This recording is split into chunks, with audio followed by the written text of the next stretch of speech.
Hi, I'm Leathur Rokk. Welcome to my channel. I'm live. I'm here at home in Atlantic City, and I guess now that I've successfully turned around, don't break my neck, I can turn this back to the usual view. How you guys doing today? Uh, I I hope this isn't true. I hope I'm not coming down with something. Oh man, I screwed up yesterday. My mom likes to eat regular meals. Most people do. And I slept through what was supposed to be dinner time. I was not feeling good. I had intended on doing a live stream later on in the day from here. But I was just not feeling good, and I was fully dressed, and I woke up with my makeup on and all my clothes on, and finally about 4 o'clock this morning, well, since I was dressed, I walked around the block to see if there's anything going on or if anybody left anything, whatever.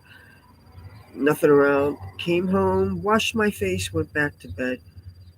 Today, my mom actually woke me up. It was 1:45. I was still out of it. I had been coughing. I had a low level sore throat yesterday. I'm coughing up that same green, gray junk, and and this doesn't make any sense because I just came down with pneumonia. That was like, what, a month ago? Maybe even less than that. But I'm wearing myself out, you guys. And I can't think of really anything I'm doing wrong, except maybe I'm not getting enough sleep. And the thing is, every time I think I'd like to take some time for me, then there's more responsibilities because mom still has her needs. She still needs to eat. Things have to happen. I still need to wash dishes. I still need to wash clothes. And then when people make little comments about how I'm obviously not clean, they see dirt this place and that place, and I'm thinking, well, you know what, they do have a point. And I go and do that, and what suffers is I'm not getting sleep, and I'm making myself sick. And I'll admit the reason why I was doing so many of those cooking live streams because it was an easy way to create content. I mean, everybody has to eat, so you have to cook to eat. So it's an easy thing to do. And I thought it was kind of fun that I could show that side of myself that I do like to, if I have a kitchen and I have cooked pans and food that I like, I know how to do something with it. Might help me get a roommate one of these days. Who knows? But if I'm too sloppy to bother cooking there, then you know what? I don't need to do that anymore. And again, all the extra cleaning and stuff that I do because I think I should, or because it makes my videos look better, it means less time for me to do things to take care of myself. In a way, I don't have a lot to complain about. I mean, I re up my sunscreen. You can't be without sunblock, especially when you're me. And there's food that if something happened that I couldn't bring food into the house for like the next month, we'd probably still survive. Having freezers and having canned goods and things. We're not doing bad, you know. And if I didn't have to worry about this thing called washing clothes, I could probably just wear everything that I have, wear all these new things, never change an outfit. But then, of course, can you imagine how much laundry that would be? That'd be a whole lot of fun. Must be nice to be able to just throw things in a machine. But then again, your clothes don't last as long. They get treated more roughly. And if you're going to put things in a dryer cycle, if you have any kind of spandex, any kind of nylon, that's wears on your clothes, especially your intimate apparel. My mom always, when I was doing, one point we had uh, an apartment that actually had a little washer and dryer in it, and she was very adamant about not wanting certain things put in the dryer, and it's so much easier to drip things dry. So, but anyway, bottom line is, I think I'm coming down with something, and I'm drinking a lot of hot tea with lemon and or lime and honey in it. I've been going through so much honey lately. There's let me think of how big these bottles are. I just went through my second bottle of it, and this is a 2 pound bottle. Think of all the sugar. I mean, honey is good for you, but it's still kind of sugar, right? Yeah. So, I mean, I'm trying to keep things real nutritional around here. We're definitely not short on protein. Matter of fact, that package of steaks. There's the three little club steaks and the one New York strip. Well, that one little club steak has been calling my name. I just made mom some spaghetti. There was a little bit of that package of the shell macaroni. Usually I save the shells for seafood kind of things, but I had a little bit of tomato sauce, and it was easy to just cook up that spaghetti and that tomato sauce because I think it's important to use up leftovers and make free up space in the fridge. So it makes things easy because a lot of times she and I don't necessarily eat the same thing. What if she's hungry or she has to eat because of her pills, and I don't have an appetite, so I don't eat. And I'm trying not to eat unnecessarily, you know, because we eat mindlessly, and then depending on the nutritional content of our foods, it could just end up here, and where we don't want it. You know, it never comes here for me. It just doesn't work that way. And they say that 5 pounds is lost is approximately an inch off your whole body. It's not. You can't spot reduce, so that's total fallacy. But right now, as I'm talking to you, my mom is doing exercises in that room that we now have access to. That's where when her physical therapists come in. Like yesterday, she had some guy working with her for an hour, and I gave her total space. I wasn't listening in or anything. I have no idea what was going on. The first time that he came over here, a lot of time, they were just talking, but I guess he had to learn her medical history and stuff. And now yesterday, I guess they were doing a lot of walking in place and doing, whatever. So she's getting a lot better. And most of the things she does don't require my help. There's this one exercise that we do together where I'm holding on to those stretch bands. And it's kind of like a rowing thing, and she has to pull things to her waist and then like this. And it's important to have, the muscle tension. And she does that. She keeps, and I tell her like not to cheat, try to get her fists as close to her shoulders as possible and maintain that tight pull. I was trying to show her how even if you didn't have bands on you, you could just tighten up the muscles in your body. But it's important to start with the abdominals. So, but yesterday I was not very useful to her. Uh, I mean, I do the things that I have to. When the gate is open, it gives me access to where I take out my recycling. I do that. I check the mail several times a day. You know, another thing that's just really bumming me out is this whole situation with this damn cell phone. I'm still having problems with I can't use it to film independently. I can't film standalone videos. All I can do is live stream. And when I live stream, it does this mirror image thing. And some friends of mine tried to be helpful and they sent me links to YouTube videos that are supposed to help. But those videos are only for people who have iPhones. And this is some kind of very uh, probably obsolete Android of some kind. I think it may even only be 3G, if it's even 4G. I don't know. But all I know is that that video said that there's supposed to be settings for the camera itself, and there does not seem to be. And in settings, camera's not mentioned at all. So basically, I have something that is right now I'm considered useless to me. I can do things like I can upload things to Instagram. I can check messages and stuff. Summer sickness. Yeah, I'm not one to usually come down with things like this. I mean, I have sinus issues, but and I can get bronchitis if I'm exposed to tobacco smoke. If say there's an indoor situation and I can't get out of it, it will definitely affect me. Even if I'm going through a casino and there are some places where the public areas that are not gaming areas, but in order to pass through them, to get to them, you have to pass through a smoking area. And a lot of times I'll hold my breath before going through. And I don't like getting on my friends who smoke and trying to be not downwind of people smoking tobacco.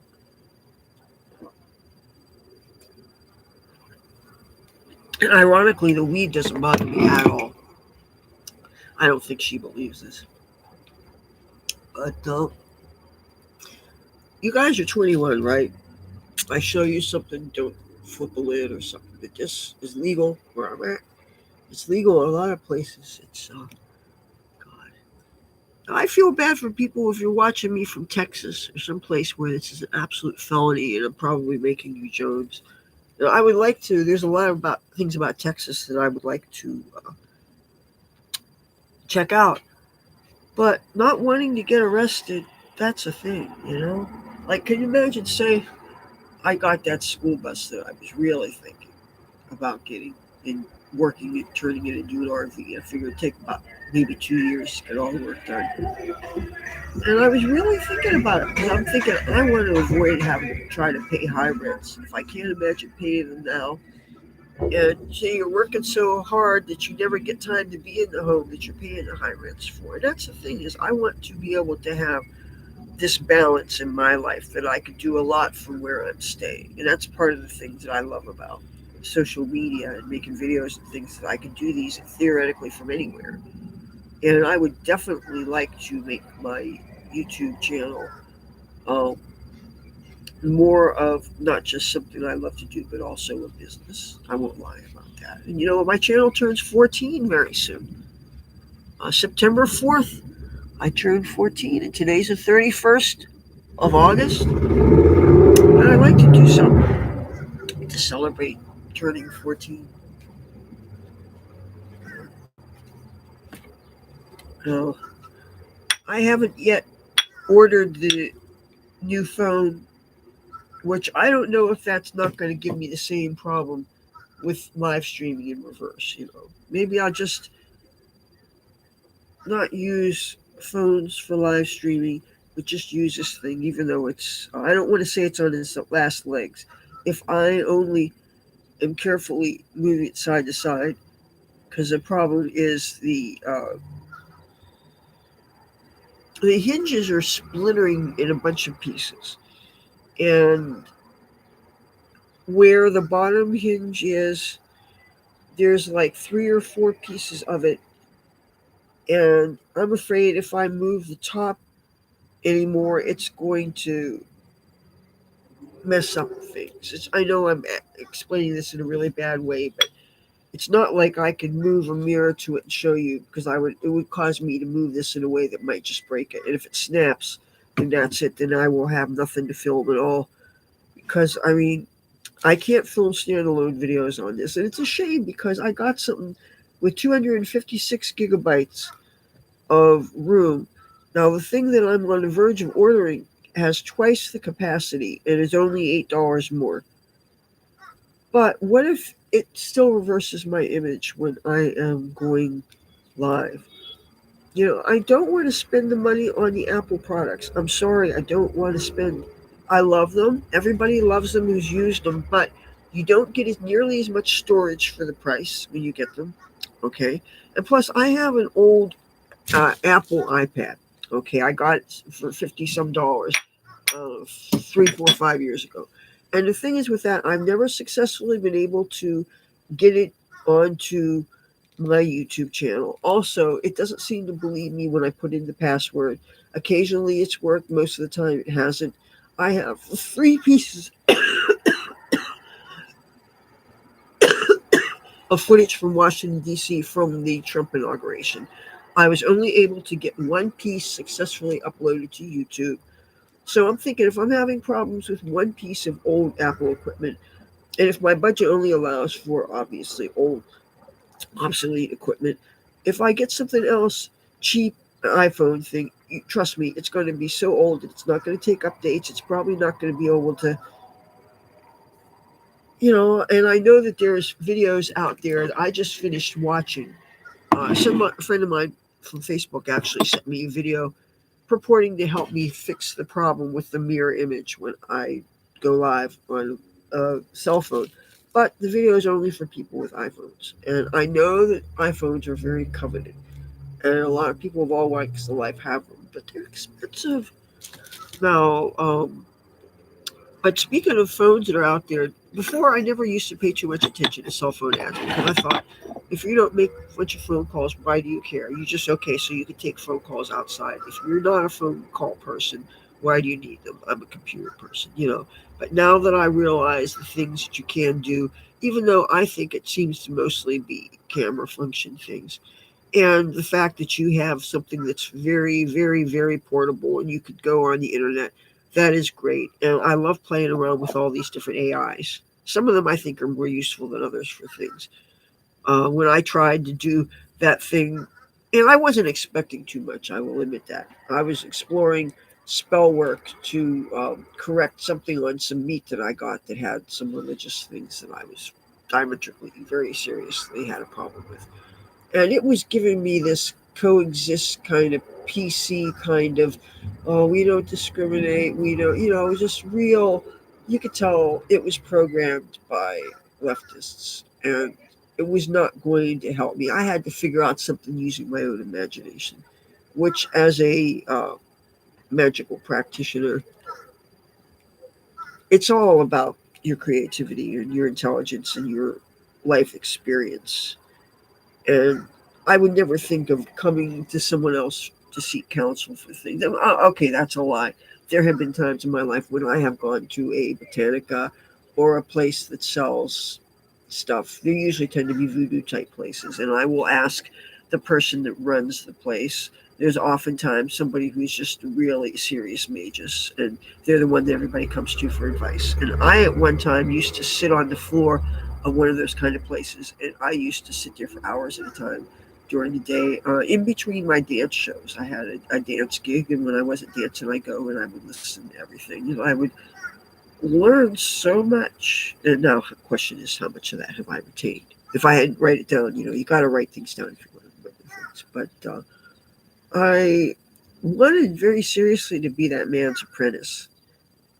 He ended up taking some other chick in for it and whatever. Well, I got nothing really much to say about that because I can't say, I have no way of saying what her intellectual qualifications were and everything. It's easy to look at somebody from exteriors and draw your own conclusions, and I realize I had no right to do that. But still, I think I should have been the one. But still, I learned a lot from those years, just being a sponge, listening to people get advice about different ways to use different techniques to affect positive change in their lives. You know, I notice more and more with my own life, I tend to just let things fall the way they're falling, and a lot of times I don't interfere because sometimes life has a way of working things out. Like I'll give you one example that I will word very carefully without making anything identifiable about any of the people involved. But I had a conflict in my neighborhood a handful of months ago.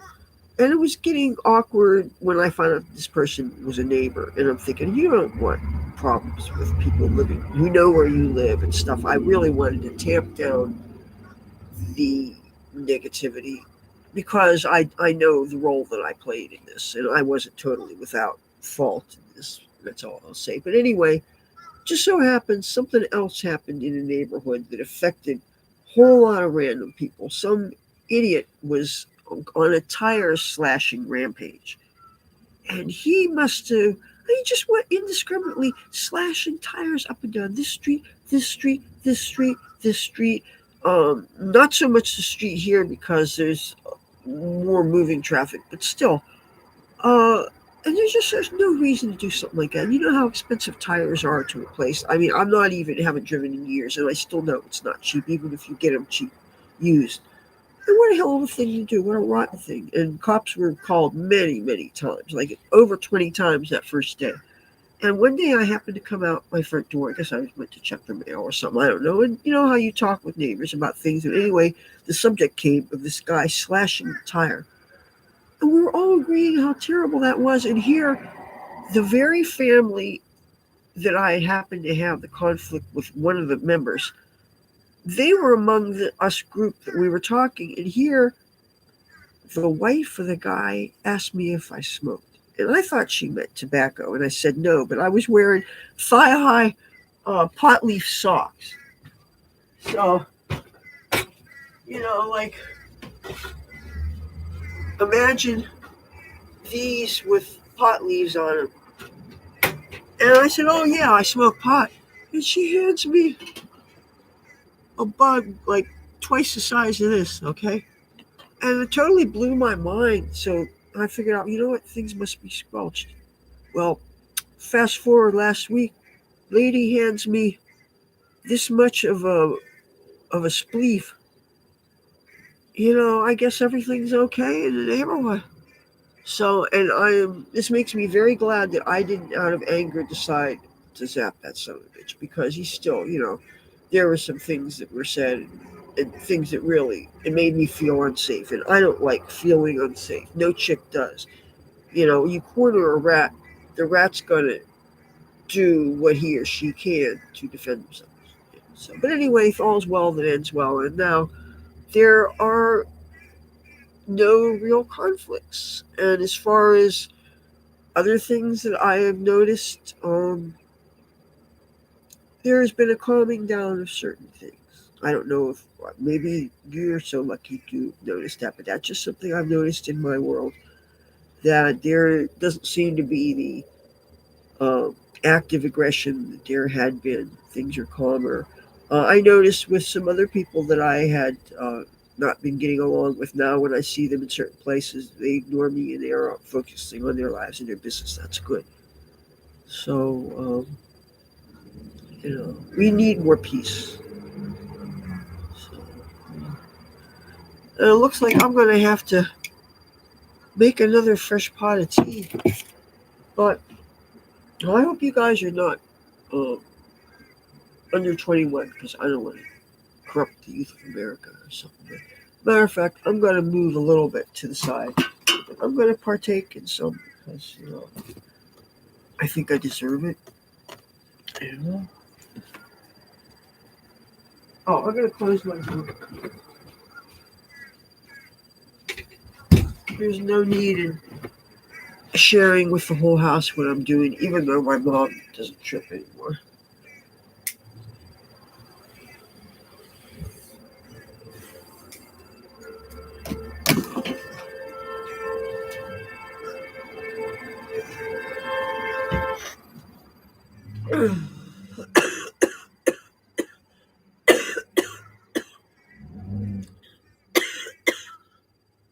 My first general practitioner, our family doctor, I was 19 at the time, and I graduated from meeting a pediatrician. So I had the same doctor that my mom and my dad, and then my brother ended up getting once he no longer needed a pediatrician.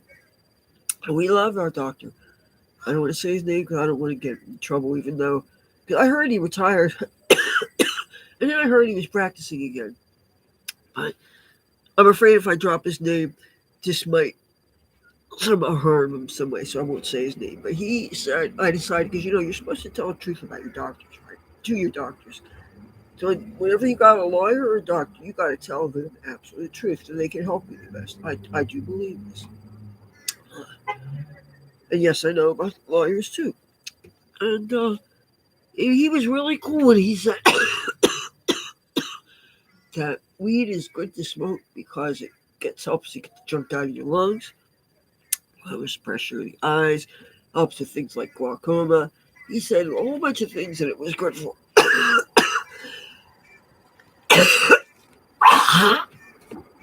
Excuse me.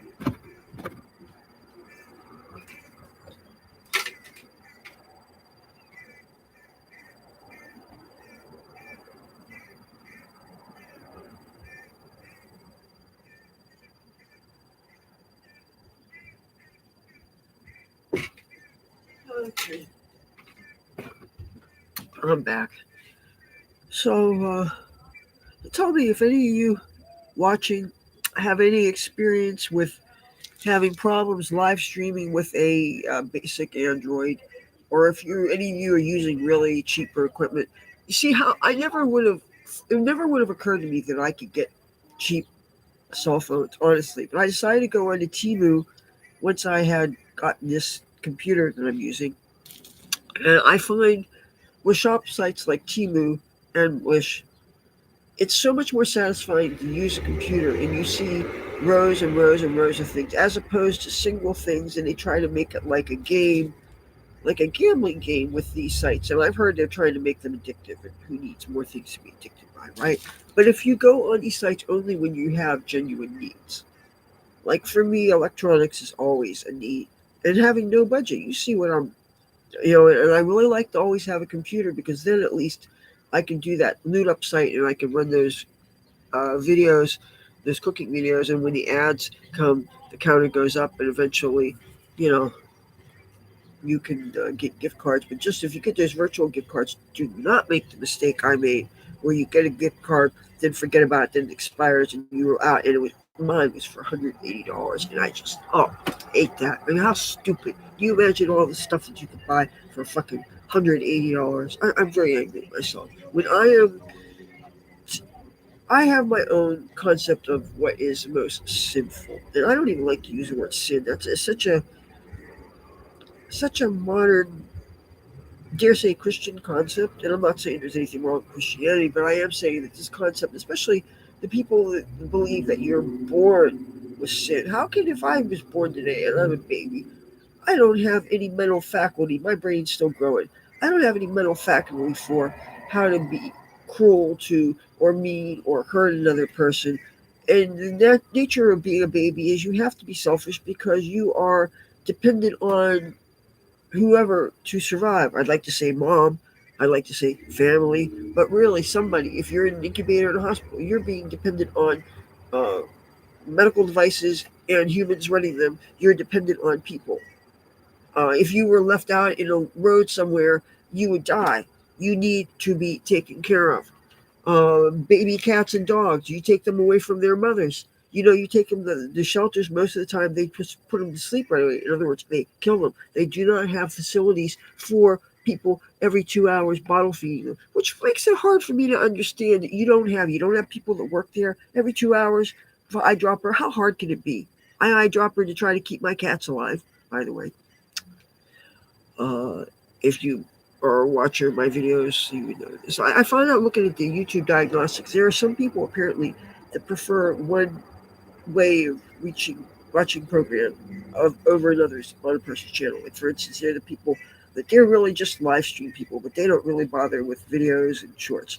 There are some people that really maybe they're cell phone only people and they don't have time for longer videos and they like shorts and they devour them and they are really mostly all they do. And don't watch short form content, not just on YouTube Shorts, but on Instagram, on Facebook Reels, all the different ways you can. And I'll admit they are fun. And I could see, as a content creator, the value in putting some out there because people do watch them. But then there are the people that only like longer videos. And the thing is, for the people that don't have patience for our live streams, or it's always happening at an inconvenient time, which usually is the case, if I have to choose between a live stream and something that might not be rebroadcast on TV, even though with TVs you can do the DVR thing, which I do, and then hope that some asshole who I live with doesn't delete what I DVR because, with the system we have, everybody sees what everybody DVR'd and anybody can delete things. Yeah. But still, it's a real great invention. It saves having to use a physical machine and having to use VHS tape and stuff. And we still have a lot of. We got rid of most of my father's VHS tapes. We found people to donate to. And I think my mom finally got rid of her player. As an aside, all the different ways of consuming content. That's the bottom line here. But I would like to think that because I'm a content creator and I realize that everybody is on different things. You got to think about what people are watching things on. Hi, Jasmine. Some people carry around their cell phones all day, and that's what they do. And I used to look at them rather derisively. I confess, and it's because I didn't realize what it was they were doing with them. I thought they were talking all the time on phones. I didn't realize that they were doing computer kind of stuff. Steve ZBA, hi, thank you. Yeah, uh, can you see from here? Oh, okay, I gotta get closer to here. I got this dress, and I think, well, I don't, what color was the other one, but I got them on the boardwalk, and It was something that I didn't get for free. This is something I actually bought.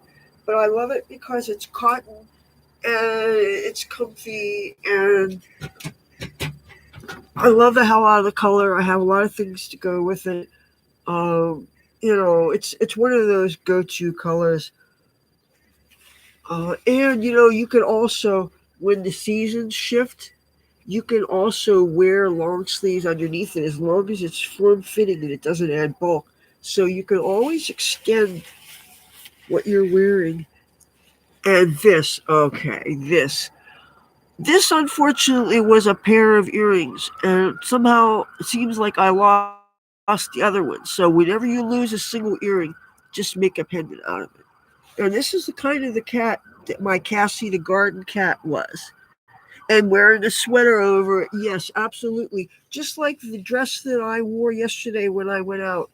I got this skirt, but turned out I could wear it as a dress or put something on top of it and wear it so it looked like I was wearing a skirt. So I got the look of the skirt with a t-shirt, and then when I took the shirt off, I got the dress look. And the dress is what I think I ended up doing my live streaming yesterday. But all the live streams that I did yesterday, which I figured since all I did was go live yesterday, I could get away with not doing a standalone video. And I'm hoping that my reasoning allows me to get away with it. Because I really did spend a lot of time asleep yesterday. And speaking of sweaters, I've got a few new sweaters. Well, new, not new. What I mean is that people haven't seen yet. Because one is a Hello Kitty one, and so I will have definitely. I will have things to wear, but I hate to see the summer end though.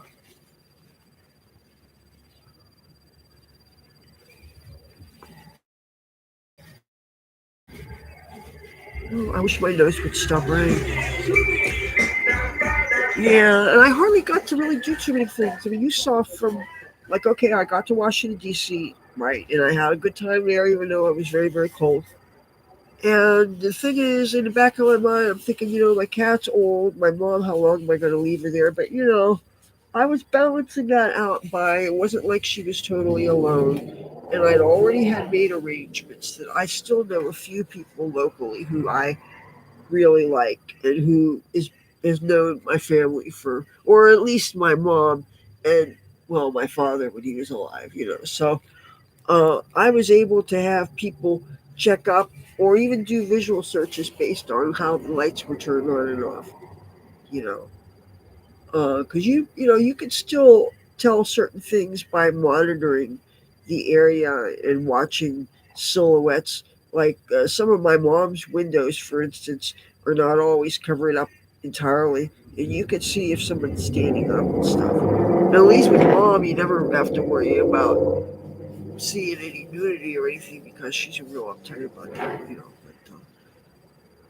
But it's really hard to film in mom's room because there's almost no light. I tried putting a bunch of tea light candles one night, and that really, I only did it that one time, and they're not even in there anymore. It was just, you know, you know what, I should experiment with? They have rechargeable LED lights that I could charge up maybe in this computer with LED, and then I could take them into my mom's room, and then I could use them just for filming.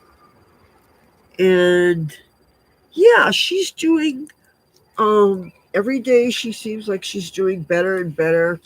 She is conscientious with things like getting exercises done, and even when she was kind of stuck in bed all the time, she still did things, and I could hear her counting them out.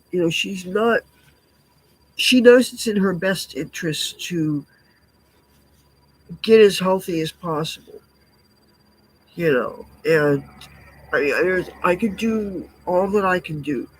Sometimes I'm better than others.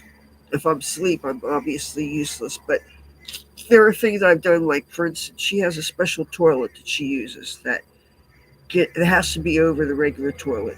And usually Sometimes I take it and put it to the side so that I can get to use it faster. But then I have to go and move it to where she can use it because I never know when she's going to need to go to the bathroom. And if I can hear her start to walk down the hall, then I can just put the toilet down.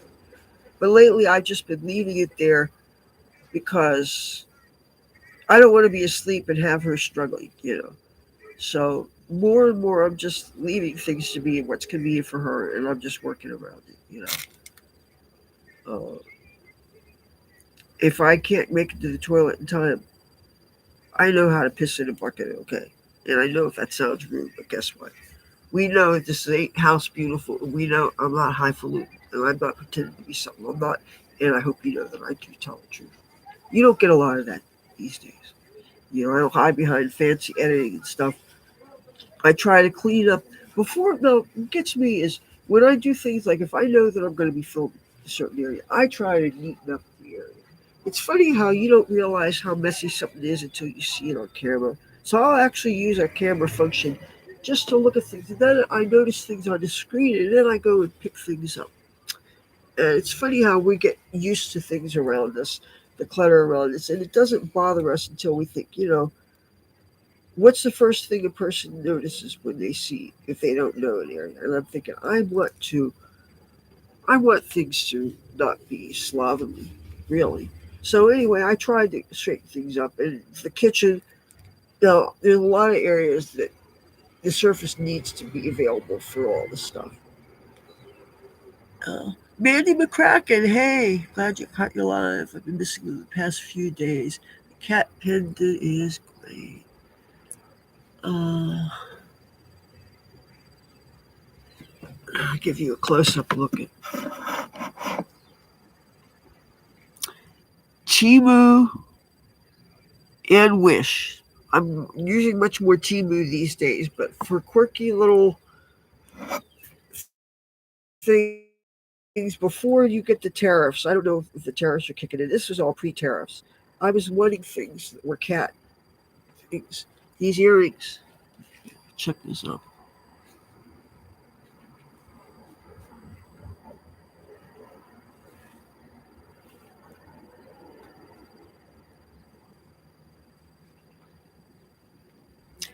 I got a set of like 5 pairs, 6 pairs, um, different kinds of cats.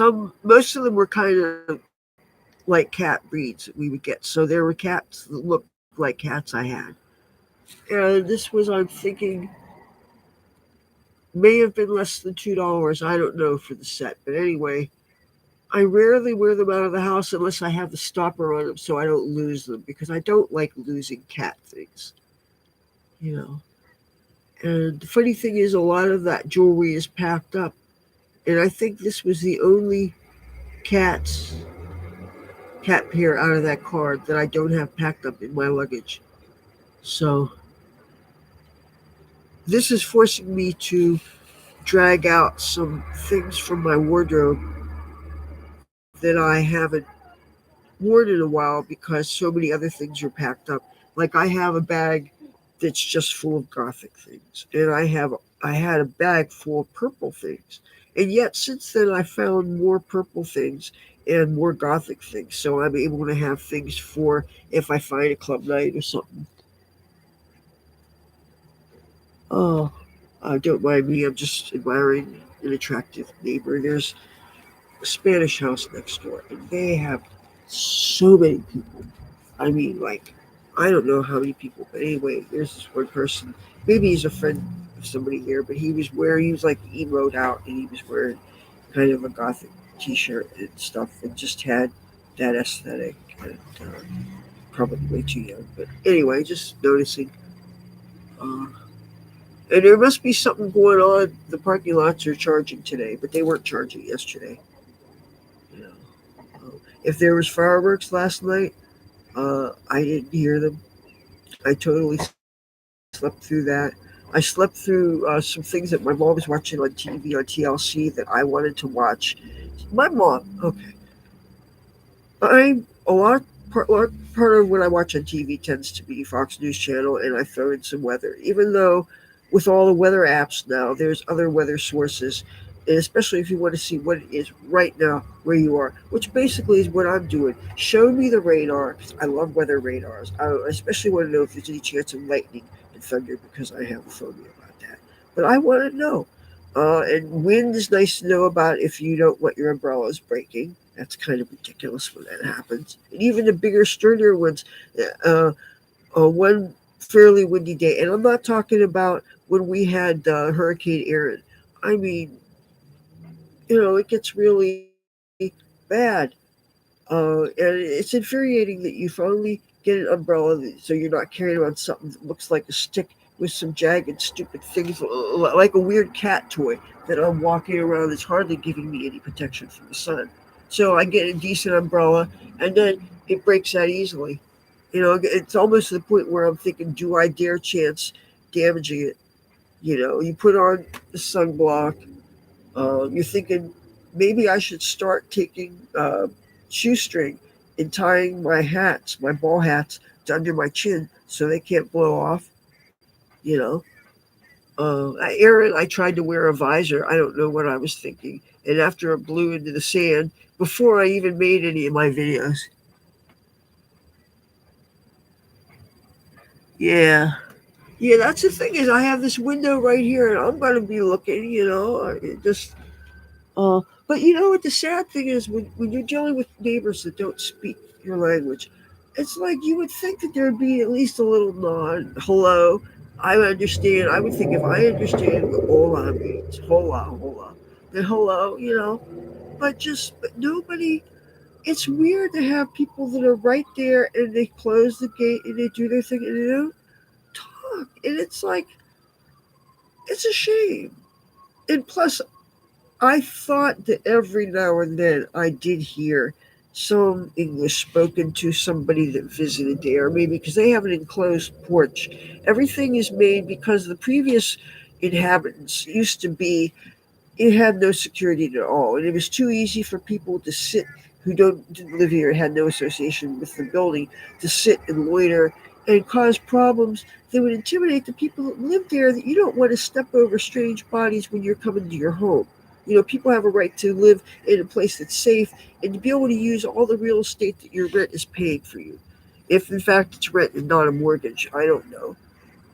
Maybe they actually bought it outright and they have a mortgage, and that maybe that's the reason why um, so much has been put into it. I don't know them. I can't communicate with them, and this whole, they only speak Spanish, and I only understand and speak English. Whenever I've tried learning other languages, I just have not had the ability to.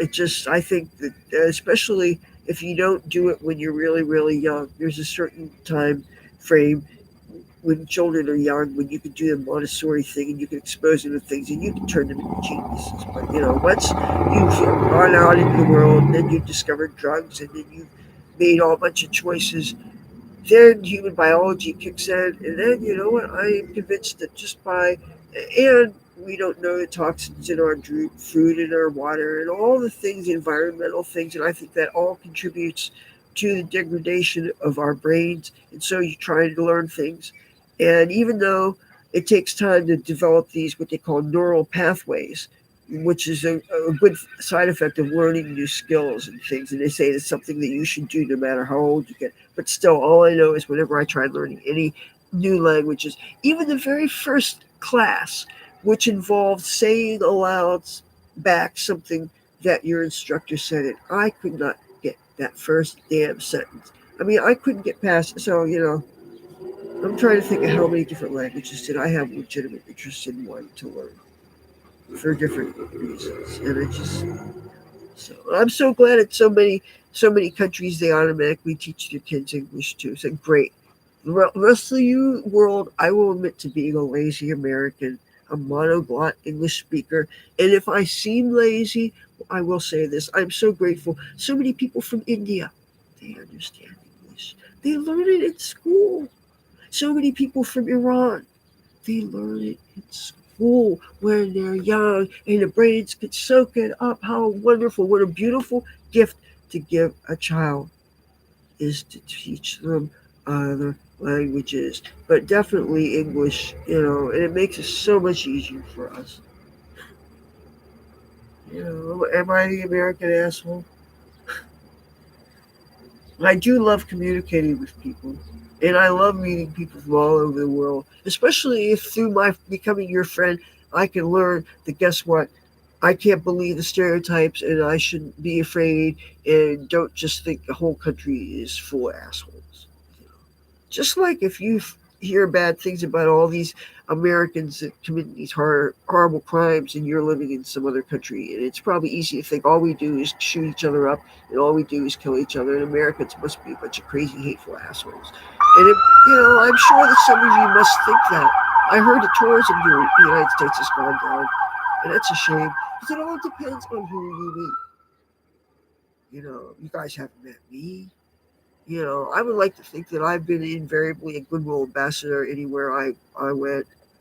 If I'm in Los Angeles for any length of time, and I love meeting international tourists and people coming there, and some people get to experience freedoms that they don't have where they live, especially women that have to be veiled other places and they're wearing mini dresses and stuff, and they're telling me that they're Persian. And I'm thinking, if you're actually, this is just a temporary visa, and you're actually going back there where you ever stop to think about what the people of Iran are going through? If you don't care, I really wish you would. And that said, I'm glad that what Israel did, that needed to be done. And um, people I know that part of the world are glad. England is a place that I've longed to spend a lot of time there. See, the whole issue of flying really bothers me. I don't like to fly. I flew through a thunderstorm once and it was so terrifying. And, my father used to always send me with a bottle of cheap vodka, and before security was so strict. Oh, I love to see cars going one way out of one way street. Fucking idiots.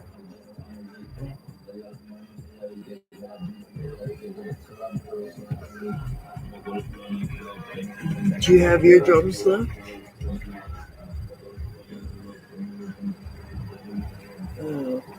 I never see too much of Teslas. I fucking love their Cybertrucks. I'm not even an EV proponent or anything, but I do love the look of the Cybertrucks.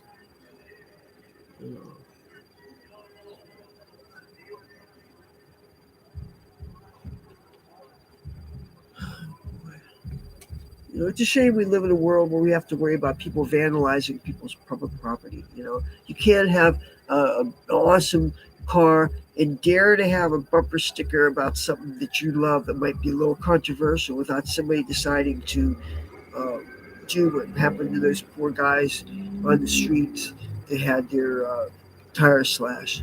Can you imagine if you were put Trump bumper stickers on and just parked your car whatever random places?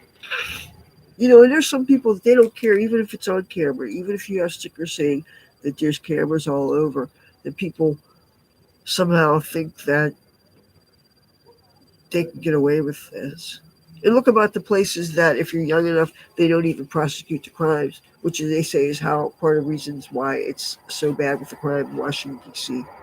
And it's funny, I was there a lot, and I never felt concerned for my safety ever, honestly. Matter of fact, if I ever saw homeless things, it wasn't something that made me go farther from. If anything, it would make me maybe want to come closer to, only if I felt like they were in the mood to me wanting to make friends. You don't want to assume something like that. Sometimes you think a person might choose to be a little off the beaten path just so they're not attracting attention to themselves, just so that, because maybe they're always afraid of somebody's going to be messing with them and saying, look, you have to go or something. Who wants to, don't you want to just relax and be, and not have to worry about scrambling to consolidate your possessions and put them someplace so that you can take them? I don't know if any of you have ever known what it's like to have all of a sudden just a few minutes to take your shit and go. And You don't want to have your things too spread out. You want to throw things in a big backpack that's hopefully stretchy. It has, you can open up the drawstring as wide as you can and shove a bunch of things in. Backpacks like that are really great. I was lucky I had one time when somebody went cuckoo and I had to get out real fast. And or if you're in a squat and it's being raided. Well, in that case, if you're smart, almost everything's already in your backpack, you know. And if you happen to be in your sleeping bag, well, your backpack isn't otherwise messed with. You just get out of your sleeping bag, roll it up, attach it to the bag, and get the hell out, you know. But the thing is, once you've ever been homeless at all, I think it never really leaves you. And so when I'm faced with the situation that I'm in now, where our building is condemned and we need a place to go, and we haven't found a place that fits all our requirements, because first of all, we have to be able to afford the rent, bottom line. And first of all, it has to fit my mom's requirements that it is easy to get to all her medical appointments. It has to be close to public transportation. And my requirement is, I want those things too. My requirement is I need to feel safe walking around. And you see that I'm not looking like the average bear, and I need to feel that I'm not going to be dragged into the nearest alley, you know, just because somebody is mad that they can't seem to find a hooker or something, you know. And I don't want to feel less safe than I already do. And the thing is, I had a false sense of safety living in this town many years because I'm thinking, since I've been in Los Angeles, since I've spent some time in New York City, since I spent some time in Philadelphia, you know, whatever experiences we bring to the table, I would like to think that I have a certain street sense and certain sophistication. But there's still things that I didn't pick up on when I was visiting friends in some of the casinos, and because I am friendly to strangers who chat up with me, and I didn't pick up on certain things like when the strange black guy came up to me and asked me, "Do I party?" And right away, my friend explained and came up to me and ushered me out of there. And apparently, and it didn't occur to me that he meant, "Are you a hooker?" I didn't know, and I still can't imagine that that would be what it meant. It used to be in LA, it was always, do you smoke weed or do you smoke weed? Do you do other things, which I don't do anymore, you know? And also, that was a way to ferret out if you were a cop or not. But it had occurred to me that that man was looking for a hooker. That was the furthest thing from my mind. And the thing is, because I was in a casino, in a cocktail lounge, on the edge of a cocktail lounge, and where all the games are and stuff, and I was wearing uh, cute dress and my hair. You know, I had my hair in cornrow braids, and I think I was in resorts. I like to dress up when I go to the casinos, and all the filming stuff I did. Did I not wear, you know, nice outfits and stuff? And honestly, it had occurred to me that there would be that subset of humanity that would think that I was doing that. You know, it's like, what the hell? And the thing is that this is why women turn into bitches and act rebuff all strange men. I don't want to be like that. And then, of course, if the person is of a different race, then they're going to think that you're being racist. That's another reason why we don't want to be rude. We'll talk to anybody who seems like they're friendly until you give us reason to see, oh, you're being a scumbag, you're being rude. And then when I finally realize that this person's being rude, I feel like I've been made a fool of. And the thing is, I think a lot of it is on us white people that we are on our toes. And everybody's afraid of being accused of being racist. That's like one of the worst sins that you can be guilty of in the modern age. Because if you can't get past the fact that the humanity has this whole range of people from all over the world, and in a world where now, with travel, with immigration, with technology, we're dealing with people, all kinds of people. It's like I watch the news on TV, and you see so many different nationalities are the names of the newscasters. All these names that I'm finding a challenge to pronounce, but you learn how to do it. These African names, these names from Eastern European countries, all these people all over the world. This world is becoming increasingly international and multicultural, so we're getting used to it. So I don't think people trip on the different names and stuff. And plus, not to mention those of us who actually change our name to something that doesn't even exist. But it's a name, you know, you spend the money, go to court, and get everything in that name, it's your name. So yes, Leather Rock is my name, if you guys didn't know. You got to have something when you're in showbiz. You got to have something good for the marquee. You know. But yeah, I had to mention that. Yeah. But no, I don't like flying. Yeah, I just see humanity. And living in my neighborhood, it is very, very in Atlantic City. Many times, it seems like us whites are kind of a minority. It wasn't like that at first in grade school, and then in seventh and eighth grade, mom sent me to Catholic school, which I, kicking and screaming, did not want to. But it didn't kill me. And I'm wondering, do you think there is a war on Christianity now? Or do you think that's just something that some of the media is saying? Because you can't deny all this crap that's going on in the news, and it's so creepy and it is sad. But on the other hand, how can that be a war on something that happens to tend to be the dominant paradigm? At least here in the United States, Christianity seems to be the dominant paradigm. People take for granted everybody believes in God, and that God means the YHVH. And everybody, for the most part, throws around the word Jesus, and everybody seems to talk about the Bible. So that's the default belief. That's the uh, dominant paradigm. And if you do some exploring and have some curiosities about other cultures and stuff, maybe you might ultimately decide that maybe other things make a little bit more sense. But still, for the most part, it seems like Christianity is the dominant paradigm. I realize I'm not talking from somebody being in Afghanistan or Iran or something. But a lot of people are saying there's a war on Christianity. And I'm thinking, there still seems like there's an awful lot of evidence to say the violence that's been happening in the churches is just exponentially disgusting. This happening. I'm thinking, what the hell is going on? And you're thinking, I don't even really have a dog in the hunt because I am a metaphysical practitioner, but I care. What is it that will cause people to act out violently? Other people. You see, this is so hurtful. It kids, why? Why did you do that?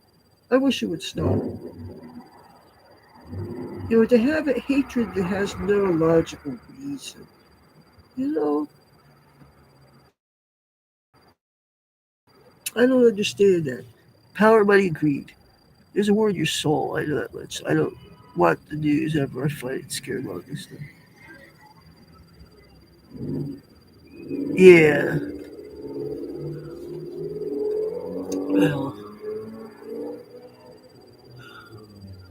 Well, some aspects of our politics I do find fascinating.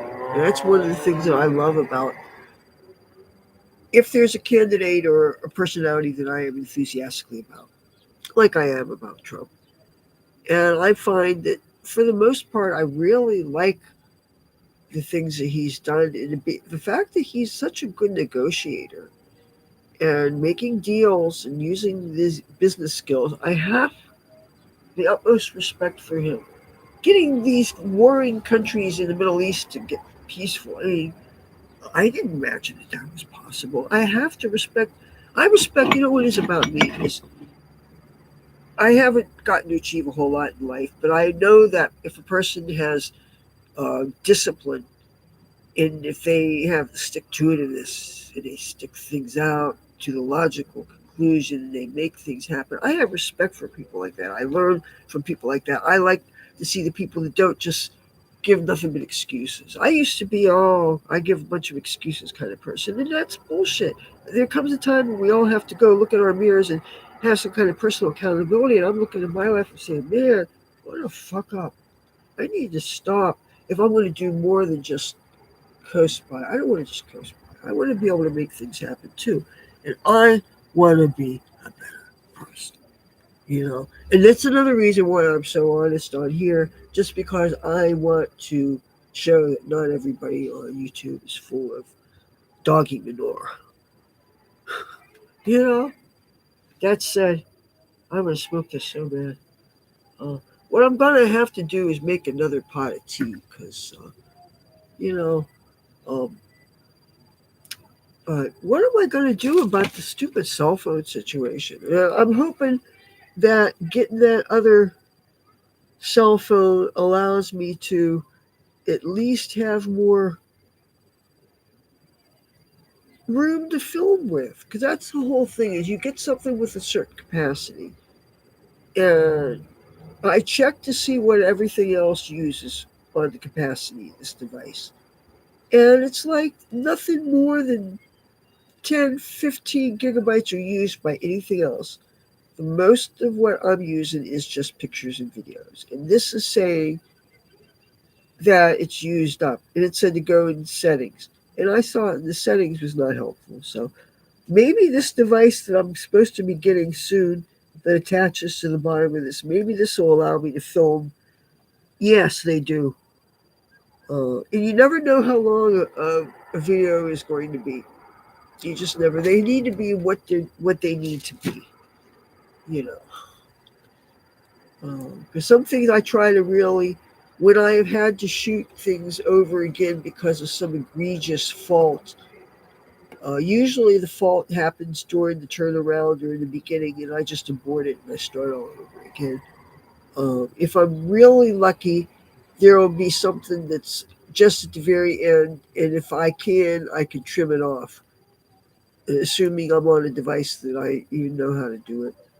But if it's a bunch of stuff in the middle, like there is things that I posted that had my mom in it where her underwear and inadvertently flashed people, and it's like, and it's, a few people complain, and I'm thinking, oh my god, it's like you guys know that there's a situation where um, she's not trying to be titillating. She's an 84-year-old lady. We're doing the best that we can here, and it's like when we were trying to bathe Garfield, and yeah, yeah, I'm getting a couple of those. I have been actually downloading things from this phone to this laptop, and when I get the 4 gig terabyte hard drives, I am going to download them onto them. Now, whether they're going to be any good, I don't know. Uh, and then I'm going to get other ones, and I want to download as much of my YouTube channel as possible. You know, and I could either do that chronological order, or I could start with the live streams first. Live streams are really important to do because at any time, if YouTube wants to, they can take our stuff down. That's the thing, is you're trusting them that they're not going to find some way to, it turns out you really did violate some kind of obscure rule 5 years ago, and you know they give you, if you're lucky, they give you a little bit of room to type in, and it's like 600 characters, so it's not all that much room. Why you think it shouldn't be taken down, and you send it to them. If you're lucky, they reinstate it. If you're not, then both the videos were taken down, and if you don't only have a copy of it on the device you shot or whatever. Because a lot of times we don't have the devices, we don't keep the devices that we film things in. Yeah, and Facebook, one good thing so far, I haven't gotten in so much trouble that I have to probably worry about all the pictures that I have on Facebook. That's another thing. I think it's important to do. I do photo dumps. The reason why I post so many selfies on things like Facebook is because at least my shit is safe. If something happened that this was thrown out the window and this got thrown out the window, at least whatever was on Facebook would in theory be safe, as long as I still have the passwords for that. And I have a notebook that has my passwords. You know, in fact, what I'm looking for.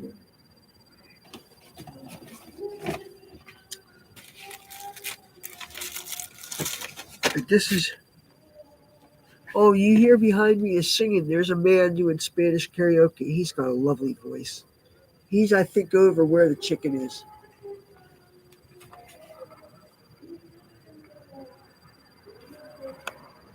I'd hate to think it was a mosque. Oh, this is Sunday. Their day of prayer is Friday, right?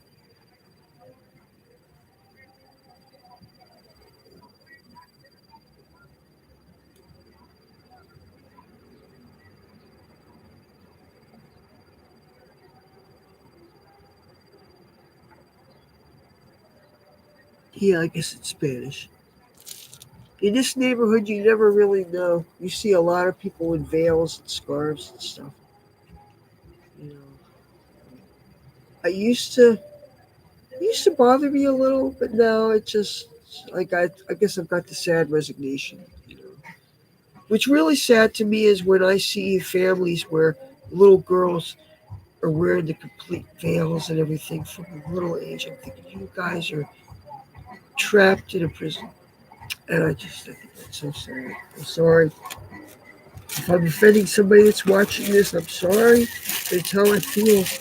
You know, it's one thing to become an adult and you had some time living it out in the world and to learn about different cultures of different philosophies. And you may wake up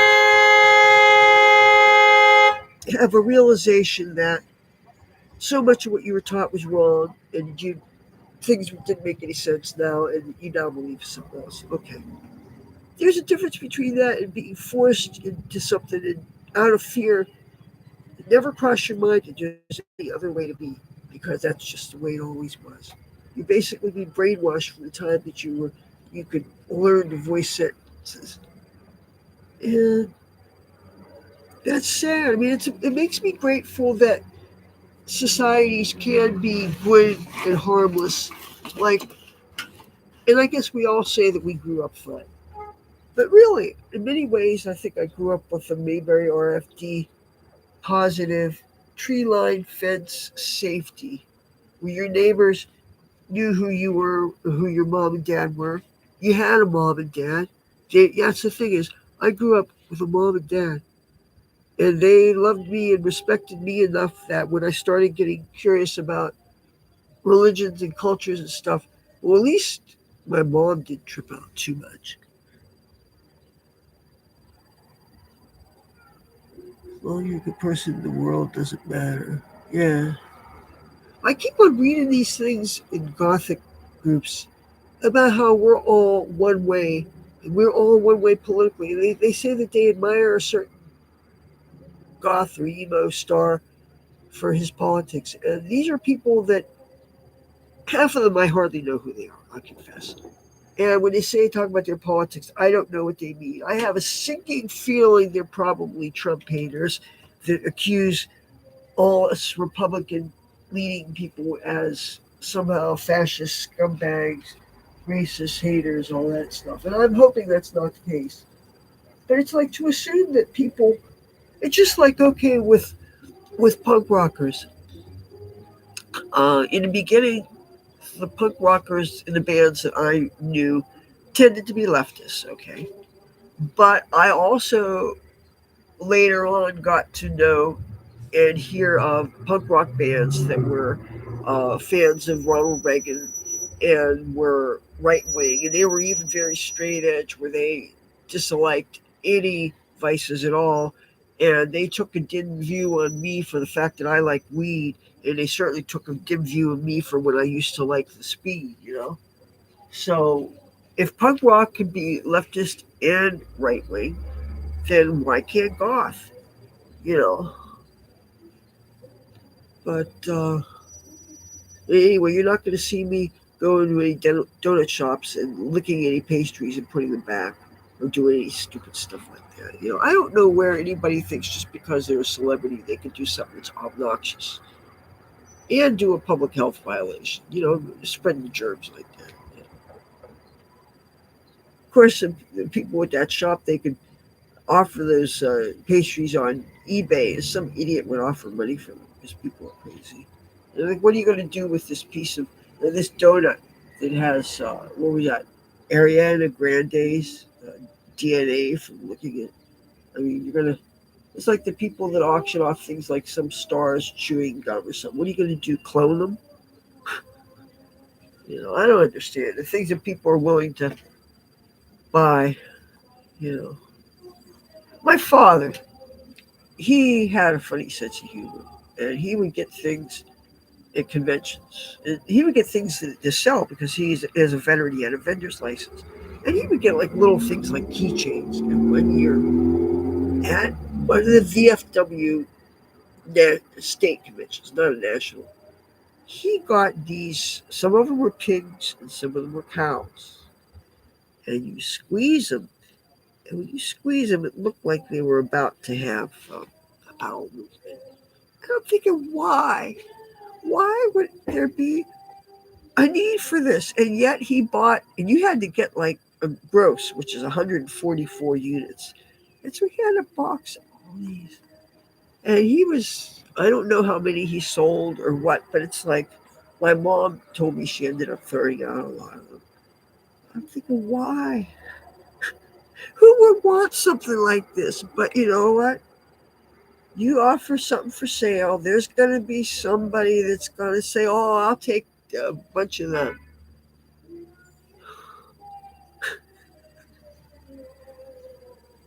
Oh, there's a lady at Extreme Cheapskates. She peels a banana in the store and takes the grapes off the vine. Yeah, I think yeah, that's.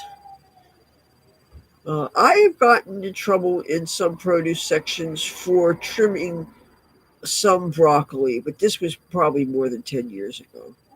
Well, now I've learned that uh, banana skins actually have benefits. Not only can you whiten and strengthen your teeth if you rub them on your teeth, I guess you leave it on for a few minutes and then you brush them off because you'll get things stuck in between. But you can also stick onion skins in water for a couple of days and use that as a natural plant fertilizer. There's this guy, I don't remember his name. He's a cute guy with long dark hair, might be black. It's curly, white guy. And he does shorts. I think they're also reels on Facebook. And he talks about all these uses for plants and foods that we have around the house, and like onion skins and things. The thing is that you can't have things that are moldy. And whenever I take skins off of onions, a lot of times there's mold. So I'm thinking I'm going to have to wash the mold off, let it dry. Before it's dry enough to put it in a blender to make onion powder. But anyway, he's got some really great. Uh, oh, she does pay for the food. Okay. 'Cause I know when the people that actually eat food in the stores, they usually leave the waste there and stuff. And again, it's once you realize it's wrong, you don't do those things. But uh, I used to automatically throw all my stuff in a compost pile, and because I don't want to attract vermin anymore here in this house, I've been putting it in the garden. But ever since the person who now is claiming kind of ownership over the compost pile, he's been experimenting with different fertilizers for his pot plants. And so he switched to not using any vegetables, but just using things like ashes and maybe coffee grounds. You definitely want to use both, I think, because ashes will make something more alkaline and coffee grounds will make something more acid. So if you don't want to mess with the pH, I would use both. Ashes are also considered a fertilizer. But now, if you want to fix nitrogen to house plants or something, uh, or vegetable plants, soak beans in water, like your dry beans, your dry lentils. I still soak lentils, even though they say you don't need to soak them first. They do get bigger and might take a little less time to cook. I don't know. But you soak that water. Well, first of all, you wash them, right? Set that water aside. Don't use too much water to wash. Then rinse them. Then get some water to soak them. Then soak them, and you can do it up to 24 hours, depending on how much time you have. Then that water, you use that. Put that in a jar, but you might not want to seal it because if the gases open up, you don't want the thing to, you know, you you want to or seal it loosely, and you use that to water house plants. use that to water vegetable plants. It will fix more nitrogen into the soil because nitrogen is one of the things that legumes give. Also, when the plant is finished producing when you're growing them, it's actually flowered and produced the lentils. It's not going to produce more than that plant can actually be chopped up and returned to the ground. And when it degrades into the ground, kind of like when you're making compost, that will add to the nitrogen because legumes just they fix that nitrogen in, and it's natural. And you don't need to go and buy things with poisons and chemicals and stuff or artificial um, things, or even things like Miracle Grow. Save your money, use what you have. Compost is a wonderful thing. I kept a compost heap in the front room that was the grow room. If all of a sudden, when I still had my cats, I would start seedlings of things like tomatoes and whatever, and the tops would get eaten off. And I thought it was my cats. And and I did it till their dying days. I thought for sure they did it, and I found out it started happening even afterward. It's the mice. So the only place where I could grow anything in my house is that little narrow windowsill over by the half bath. I took a couple of wandering Jews and another thing of that creeping Charlie that was growing outside, and I transplanted it. I put the wandering Jews in water until they rooted. When the roots got long like this, I stuck them in those same pots. So I like to have things that are growing, you know. So and that's the only place where I could keep the mice. Now I really want to make another pot of coffee. I mean, not coffee, tea. I think this tea and lemon or lime and honey thing. I just used because I used up the second thing of honey. I just used a sweet and low, and all of a sudden it had kind of a tinny taste to it. You know, just a little, a little bit disappointed. I never thought that sweet and low ever had an aftertaste.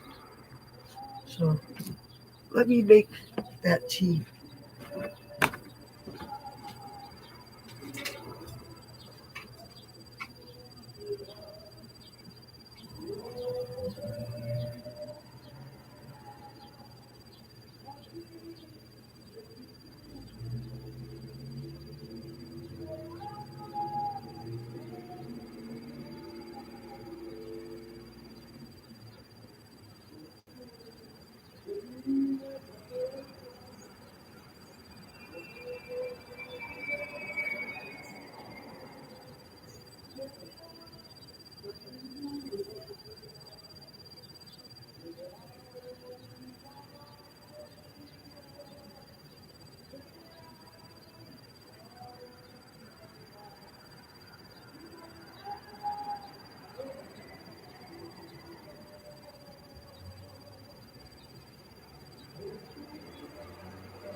Want to see cheap?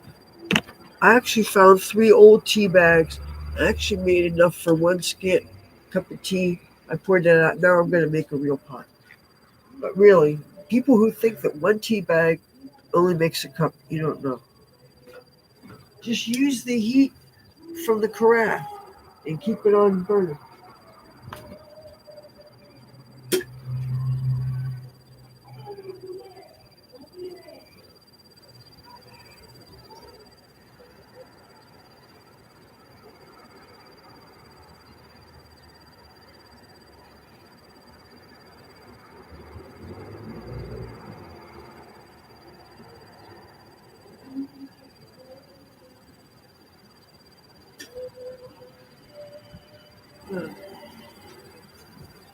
Just to reiterate, this is how we make tea around here. You take the tea bag, put it in the pot, stick it on the burner, put the water in the machine.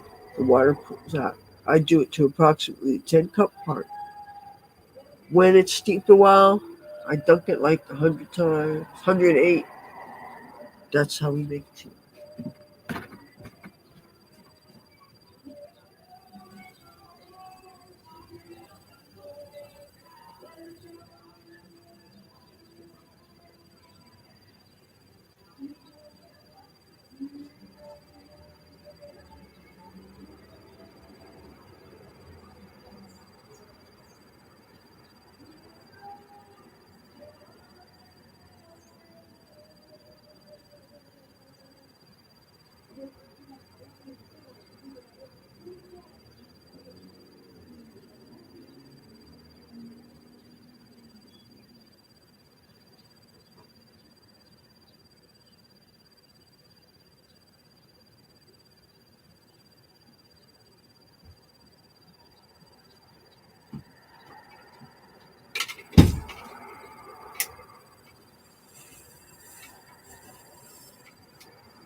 I'm back. Put the tea on.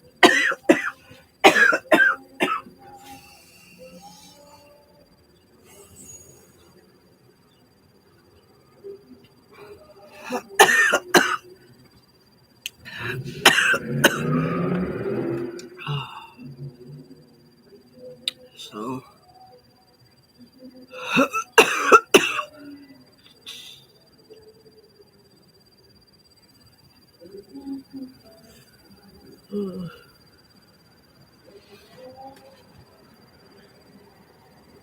you need organic oregano oil for your cough. I need, yeah. I think you told me that once before. I need to get it.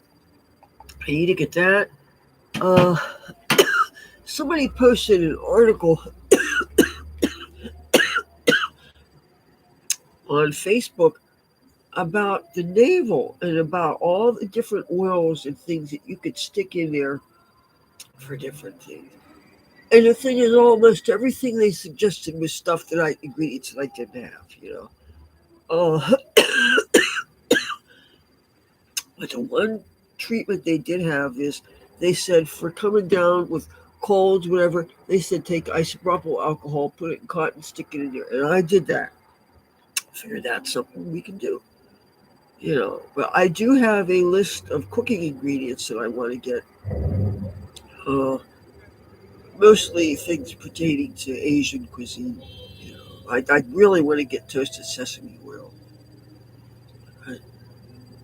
You know, I was enjoying doing those cooking videos, but you know, people were getting critical about how dirty the stove was. And if you knew how much elbow grease I use trying to get that stove clean, I have these cloths that are metal infused, and they're kind of like they're not as sharp as Brillo, okay, but they are. Which, by the way, is a challenge to go some places because a lot of times people who smoke crack cocaine get just the plain copper metal thing, and so if you're even seen anywhere near it, the people running these stores sometimes think that you're just a crackhead getting Brillo. And it's ridiculous because if you're actually trying to clean something like a stovetop, you know, that's such a good thing. Black seed oil? Black seed oil? Is that just what it's called? Black seed oil? Huh. You know, one thing I miss about living in places like Los Angeles and San Francisco is you could go to stores and you could find all these things. There was in San Francisco.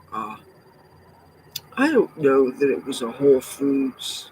It might have been, but just not a really huge one like the one like I lost it in Washington D.C.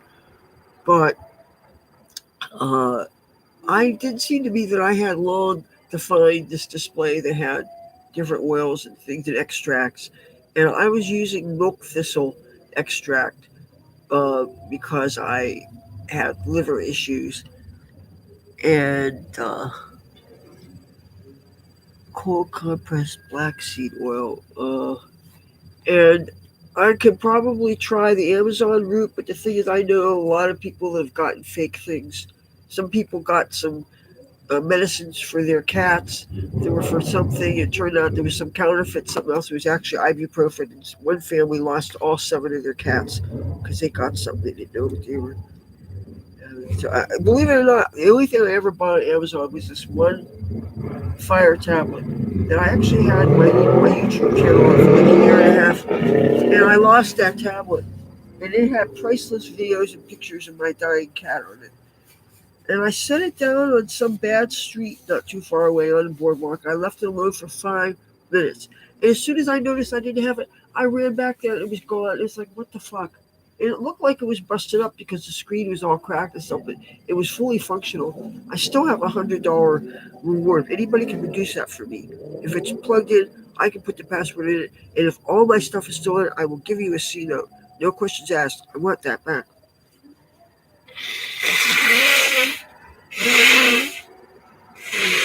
I'm sorry.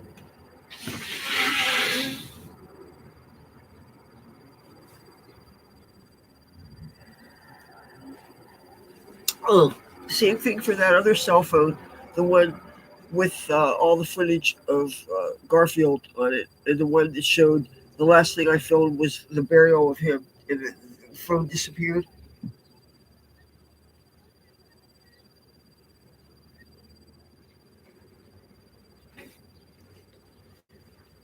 Oh boy, yeah, he was. Oh, I'm writing these down.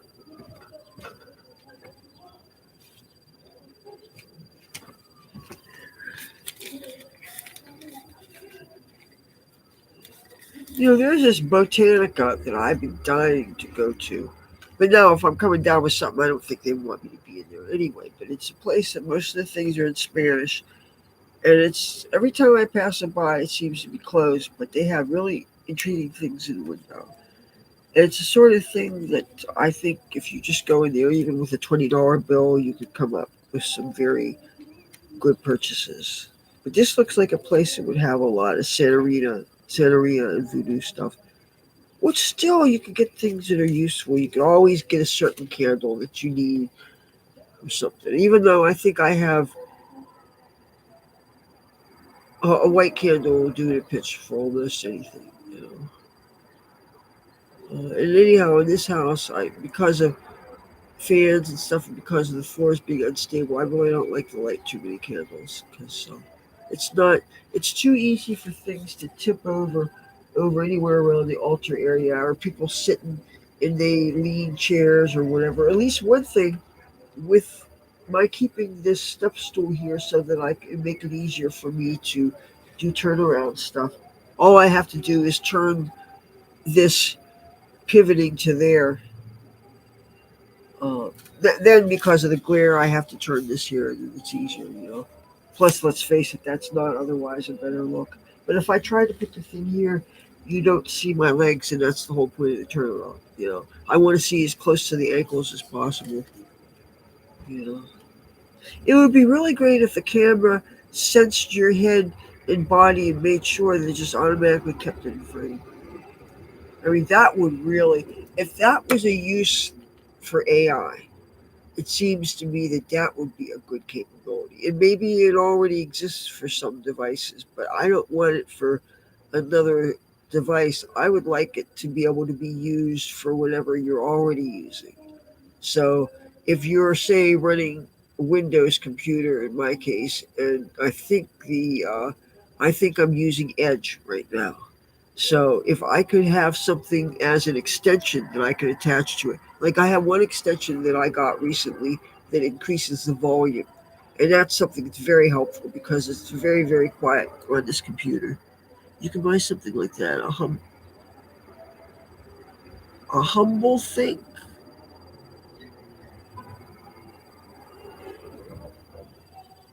a humble thing. Wow. Okay. Mm,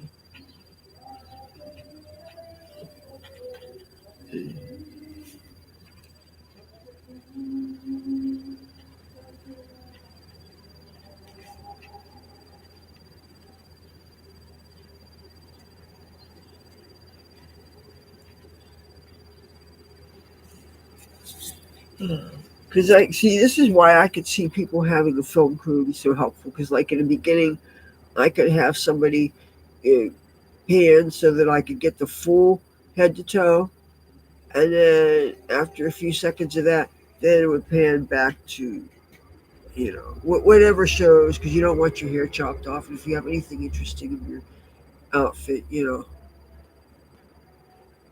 Uh, But when you're doing everything yourself, and there's still a learning curve. There's always different things to learn, and if you're using different kinds of tech, they all have their own learning curves. And I'm finding out that if you're trying to save money, which is what I'm obviously doing, you're getting older tech, which might be closer to being obsolete. So that's going to be have its own challenges. But I think I've also learned from buying top of the line things that still won't last longer. And what happens if you lose it or it gets stolen? Then, and if people say, well, you know what, there's this thing called insurance. If you paid extra $7 a month, you get insurance. Okay, but still, replacing a thing doesn't replace all its contents. These things are just basically glorified filing cabinets with certain capabilities, but what makes them so important to us is the images and the things that we create and store on them. There's so much more. They're like filing cabinets that can also get us information and help us to communicate. Okay. But they're still largely filing cabinets. Gimbal. Okay. Gimbal. All right. Okay, that I've heard of. All right. All right. Thank you. All right.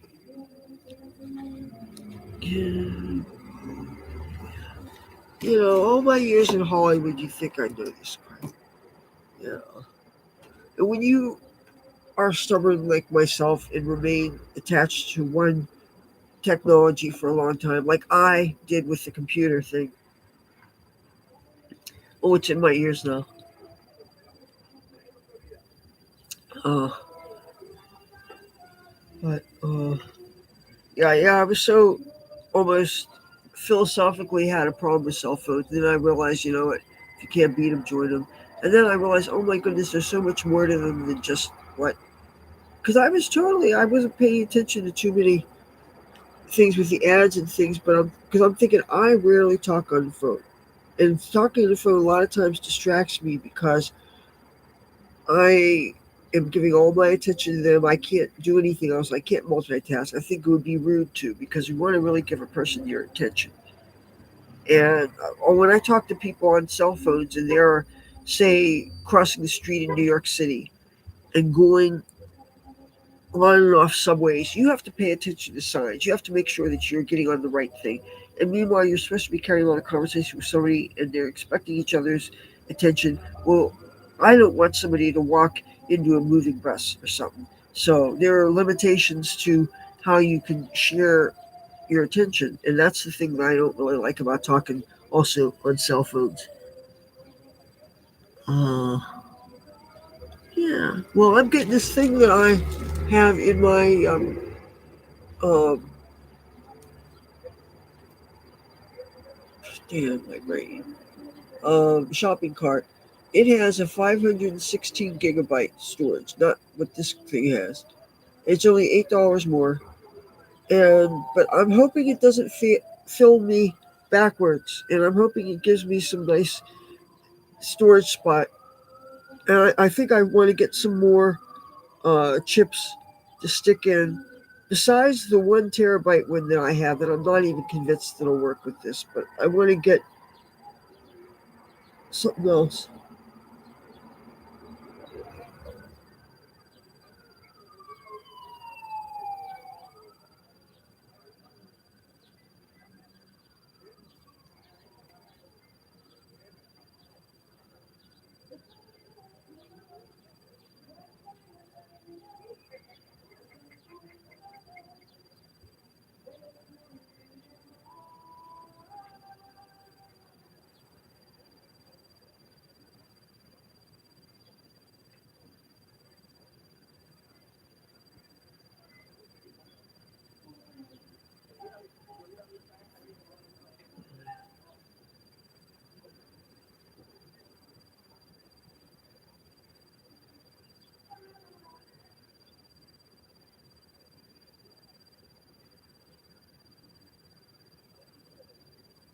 Yeah, my friend showed me that disinfect is expandable, but I'm thinking if it's still telling me I don't have room, I don't know if adding stuff to it would make it register or not.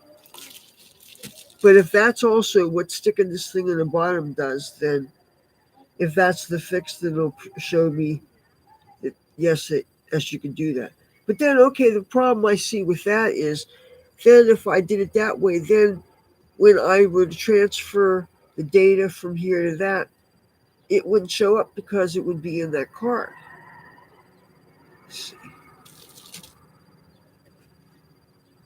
Unless that card also came with the cord and I could use that to attach it to the computer.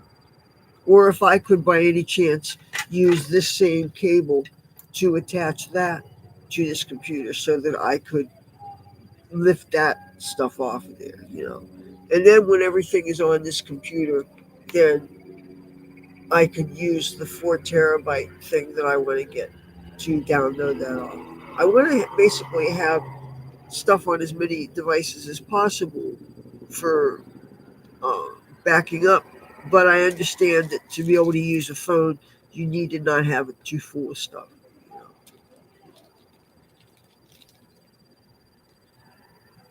But I mean, also that said, when I want to share things on social media later, it sucks if it's not in this phone, but I have to go through further archives to find things. And I've deliberately not tried to download stupid bullshit. Even like the usual memes and jokes that are so easy to save to your device, I have not done it. The things that you can do, save them into Facebook, I'll do that. But the things that do downloads.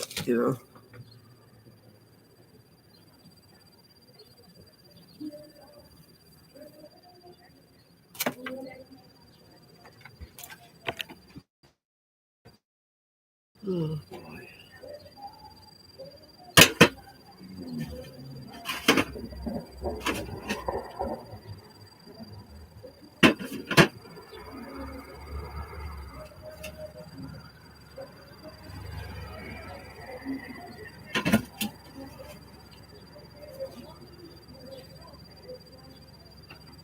Do you hear that guy singing back there?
I'm gonna check on that T.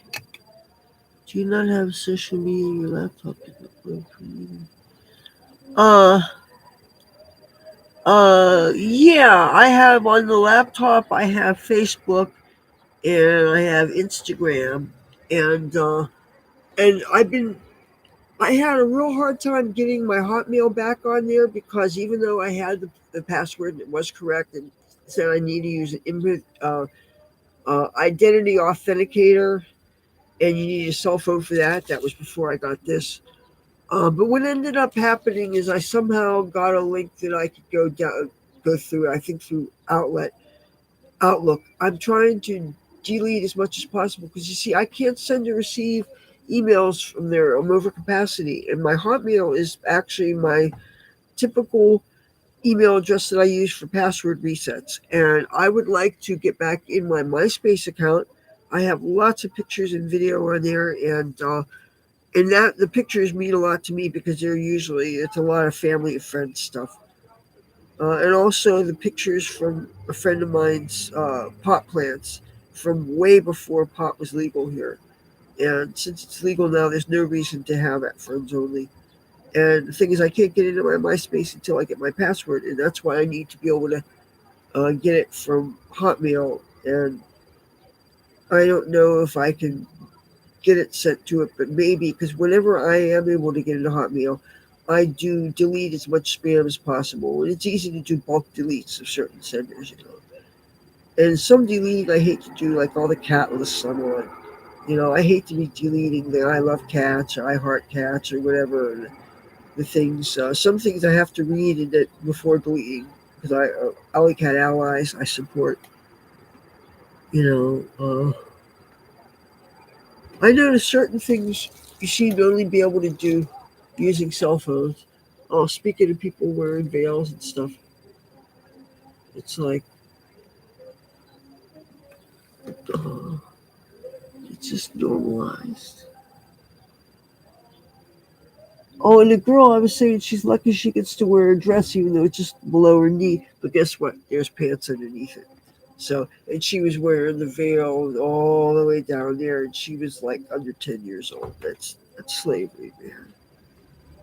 You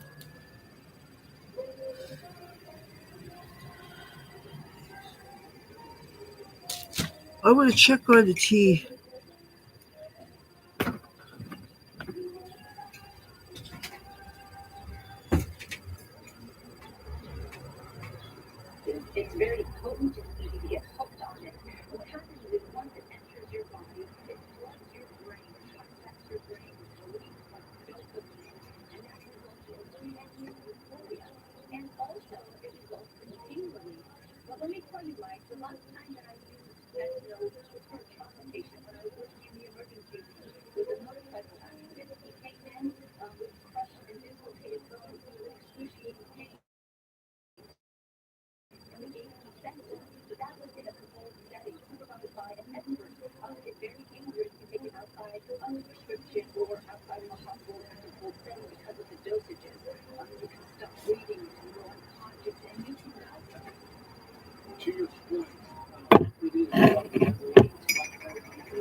I'm back.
Oh, I couldn't find the white face today, so I used black face. And I tapped this on my eyelids before putting colors on, so that's how I got the effects.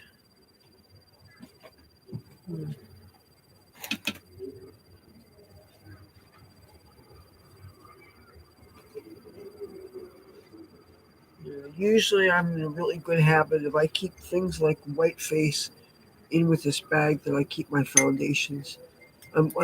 My makeup is organized. There's certain things that I need to know where it is, like all my lipsticks, except for if there's one or two that I have out that are in specific purses. All my lipsticks are in a caddy of some kind. It has a handle on it. And all my eye pencils, mascaras, anything like that, is also has its own caddy. Brushes were in their own thing. Then I had a pouch, nice size pouch. It was just loose eyeshadows. Almost all my makeup palettes are in a big backpack, so you can imagine it's pretty heavy. So what's not usually in it is that big neutral palette that has the white and the black and mostly normal colors. But I only really get into the white frosts.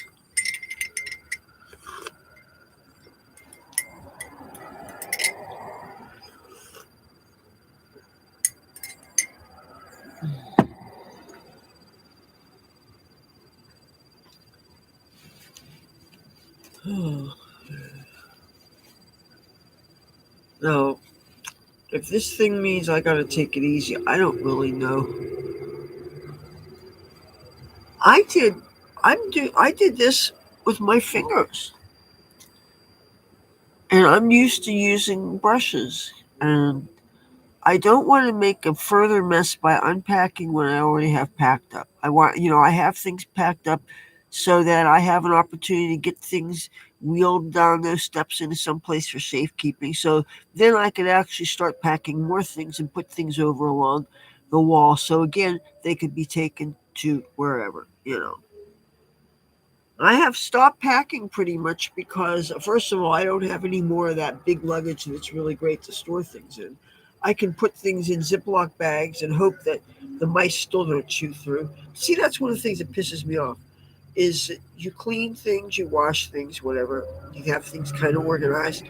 But if a mouse bites things and they're pissing and shitting, then you got to wash things all over again. And obviously, nobody wants germs, so it's adding to the work. But one thing is, once things are in, washed, dry, organized in Ziploc bags, and then put in, say, backpacks or whatever, then that's packed. I love the string backpacks that you can put certain colors in.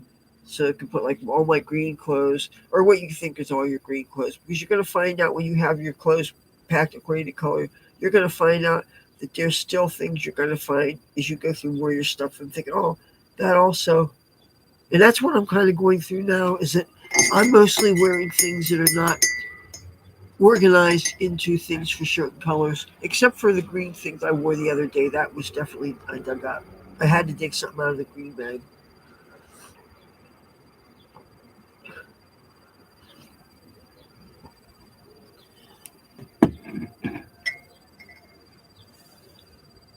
So, any of you guys have any experience with trying to live stream with your phones and having things flip around?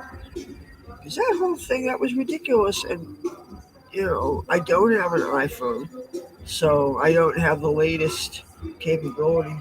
Now this has something that seems like it's trying to come apart. You see this? It feels irresistible to take it off, but I haven't taken it off.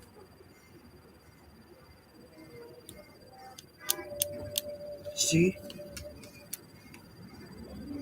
And this thing here, I think, is to protect from accidentally turning this phone on.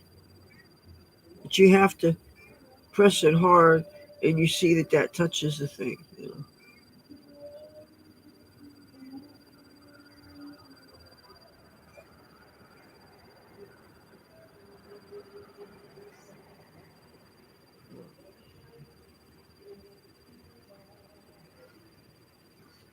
Oh boy! Now this is powered down to 75%, so I'm going to stick this back in. Yeah. Um, I've gotten more and more comfortable with it.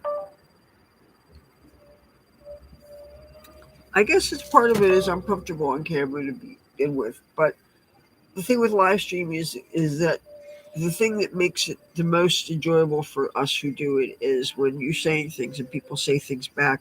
Nobody likes to feel like you're talking to a brick wall. At least when I'm taking video, I don't think about, oh, gee, are people going to pay attention to this or not? I want to say what I want to say. I want to look good. I want to have things, have as much control over things as possible. Or if the point of the video is, let's find out about something, then I want it to have as decent a quality as possible so that, in fact, it is worth people's time to watch. Things are, whatever a video time is whatever time it seems to need to be. That's just, my experience. I would rather not have it running too long, but you don't know how long things are. Like, for instance, there was this one video I shot in Washington, D.C., where I interviewed a man that was a constitutional scholar. And he was going on and on about all these different things about our Bill of Rights and about free speech and all these different things, and he was just a fountain of knowledge. And it was a close to an hour and a half video, but it was amazing. And the only thing is, I dropped that phone a number of times, and the audio was starting to get in and out a little bit. It wasn't the best, even though I was holding it in front of him. And I wasn't rigged up to. I didn't have a selfie stick or anything. Partly because I thought that having something like that was, you couldn't take it in most places in federal property anyway because they look too much like weapons.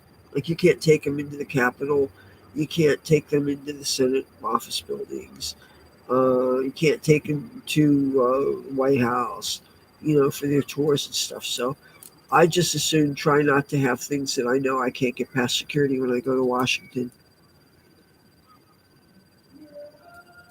But I find I enjoy all different kinds because for certain things, if say, like right now, I know there's at least one specific subject that I really want to talk about.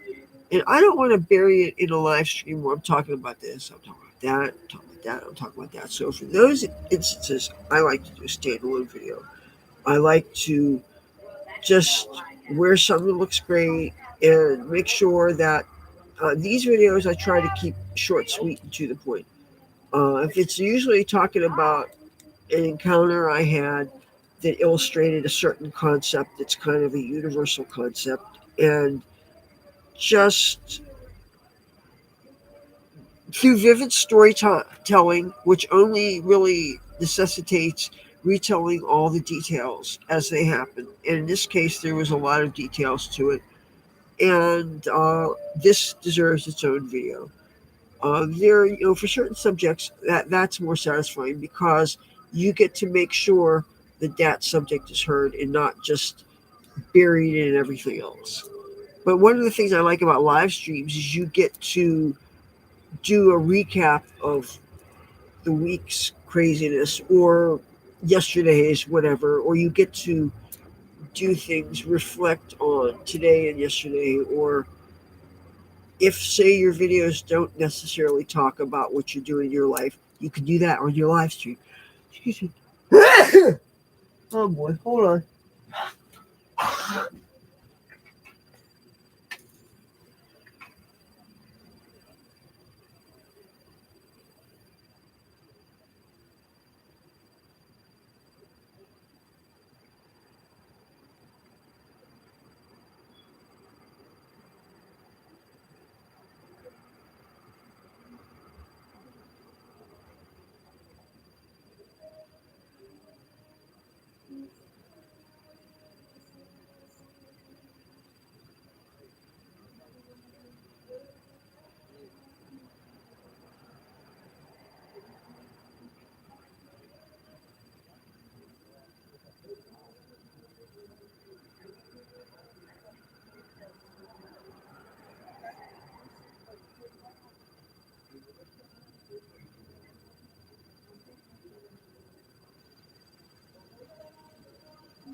Oh,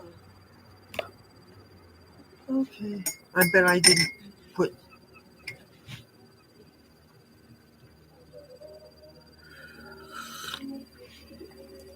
Okay, I gotta X this out. I'm getting some kind of a Facebook notification, right? Over the chat. So, yeah. I do prefer, as far as when I do live streams, I really prefer using a computer because I love getting all the side area. And this would be fun, especially if you're in a crowd, you want to show a party and all your friends. There's something to be said for doing it this way. And the fact that they do not allow sideways orientation when you are live streaming on these devices, I don't understand. I find it really annoying that you can't do. I prefer looking at videos. If I had my choice, I prefer looking this way. When they do the things they show it on TV, and so they show the video that looks like this, and then they have to stretch out the screen or something.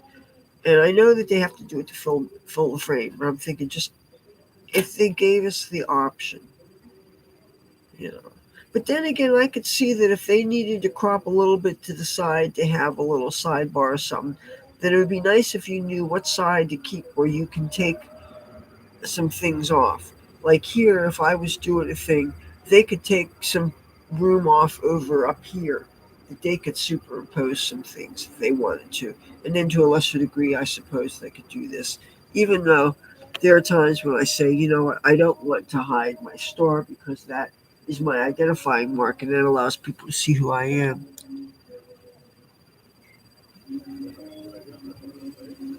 Yeah. Probably the only reason why I haven't tried a lot of those other services is because I always suspected that they were cell phone only. And the thing is, I have been considering joining TikTok, but I want to make sure that it gets sold to an American buyer first, the way the president said. 'Cause, you know, for years it was all there's spyware. You don't want to download the app, and plus, I'm thinking I'm a YouTuber. Why the heck would I want to be interested in competition to my format? And now that we have shorts, that is YouTube's answer to the competition posed by TikTok. And I guess Facebook Reels and Instagram, what do they call that? Posts. You know, I wanted to live stream on Instagram and I can't do it because I don't have 1,000 subscribers. I had 1,017, but they found out I'm Naga. Tino Soto, hi.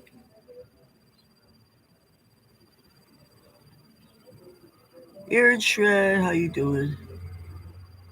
Tino Soto, long time no see. How are you doing? Uh, I'll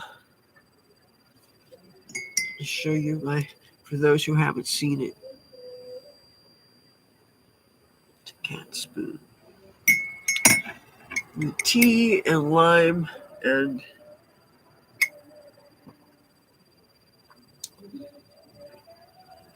I didn't even remember to put sugar in it, but if I can drink it without sugar, that might be good. Yes, I'm still doing my thing. Uh, you know, my mom was sick in the hospital for a couple of months, and then she was in a nursing home to get physical therapy. And I got sick and I got pneumonia, and I was in a hospital just very, very, very, very briefly. I got out 4 days later. My mom got out of nursing home, and I still had to deal with her. And it didn't matter how I felt, how tired I was, how sick I was, coughing, all that stuff. Your mom needs you. She got to cook for her, do all that stuff. You do it. But she's getting much better. Oh my God. Can you bring me a big bag of pot? Oh, little nugget says, oh yes, I love to eat. Oh. And I have a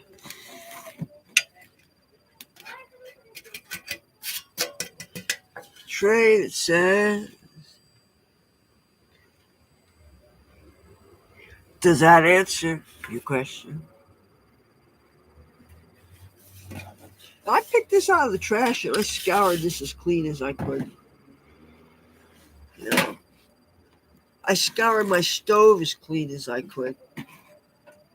You know, I was cooking, doing some cooking live streams. It really kind of hurt my feelings if somebody said that I needed to clean my stove. And I clean before I go online. Being a caretaker is so hard. I did for my best friend when he was diagnosed with stage 4 lung cancer. I get it, yeah. You know what gave me my first preparation for any of this stuff? I live in Hollywood, and I've gone through one of the two home invasion robberies. And first, the second home invasion robbery, I went to the soup kitchen, uh, and that a lot of us went, called Children of the Shepherd. And there are these two men that I thought was an older gay couple. And I figured they're a gay couple, they're gonna be harmless, right? And they were men from Texas, and they had both been cowboys, and they both liked to drink vodka straight out of the bottle. And one of them was actually a helicopter pilot, and a pilot of Cessnas and small planes, and some of the planes that do firefighting, you know. So anyway, because I figured they were an older gay couple, I trusted them when they said I could stay the night. And well, it turned out they were gentlemen. They were not gay, however. They were harmless, okay. They taught me how to drink vodka straight out of the bottle, which, well, that's another story. But no, they were totally gentlemen. And they basically, within 2 weeks, well, they turned me on to something called grits.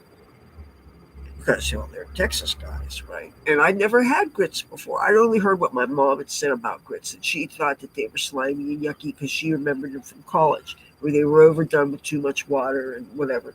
And, well, these were dry and grainy and crumbly, and they were really wonderful. And then I learned to make them, and I think I make them quite wonderful. And anyway, they discovered I like to cook. Well, within 2 weeks, they made me keys, and I ended up having a nice place to live rent free for over 6 years. Thank you. Hollywood is great. But they were guys that I met and took a chance on, and they didn't screw over my trust because I was in definitely a vulnerable situation. And I couldn't have stayed with my BFF because she'd already told some chick that she could stay on a couch for a while. You know, yeah, that was just my best friend, an older guy I met busking, and he was never creepy to me ever. Yeah, Dazzle, hello. My goodness. I'm trying to keep up with you. I'm screwing up so much. Sometimes I can watch some videos on TV, but I can't live stream from this stupid thing anymore because it does a mirror image and it pisses me off. I can't take pictures with it because it says it's full even though it's not. It's anyway. I'm doing the best that I can. And this, by the way, I can't carry this laptop anymore because the hinge is busted. So I keep it here, and I got to do everything here, and which is okay. So I do it here, you know, and it's the summertime, and I hate to see the summer go. You know, Jasmine, you could take off the mirror setting in your camera setting. I wish I could, but there's no camera setting in this.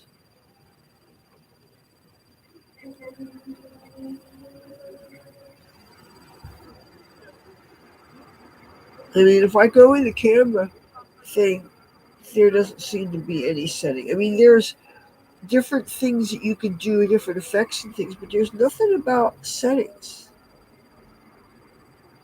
See, it says Food Night Panorama, Pro, Live Focus, Photo, Video, Super Slow Mo, Slow Motion, and then H. Um, and then there's the things up here. Oh, settings doesn't say anything about camera at all. Settings does nothing. Because I looked at some videos and they seemed like they were all for iPad or iPhones. You see? These have there's no camera things.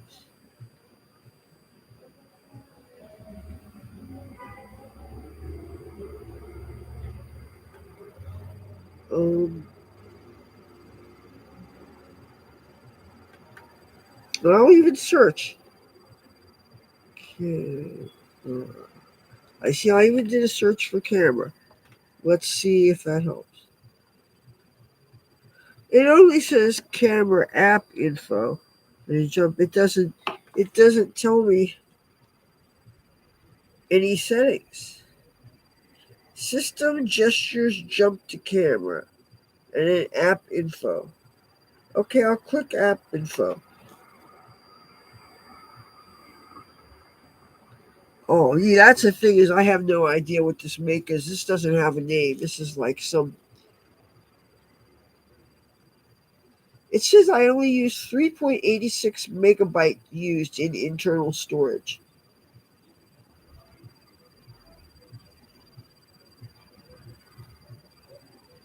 Uh,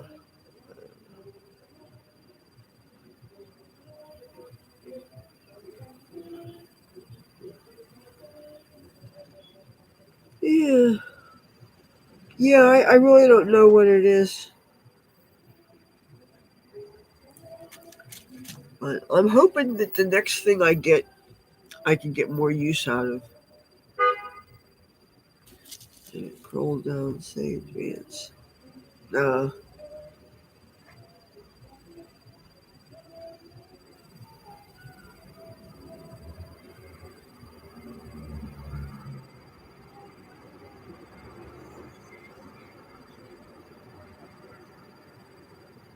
I'm even pressing on where it says user manual, and it's just taking me to Google.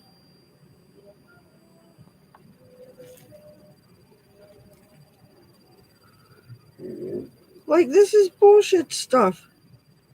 Look, I want you to see the bullshit stuff they're showing me.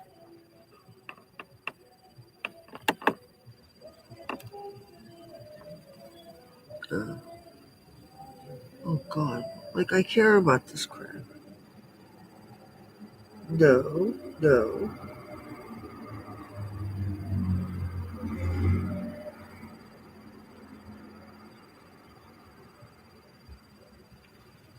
Yeah. Um, no. I said user manual. Doesn't show me anything. It just took me to Google. I don't understand.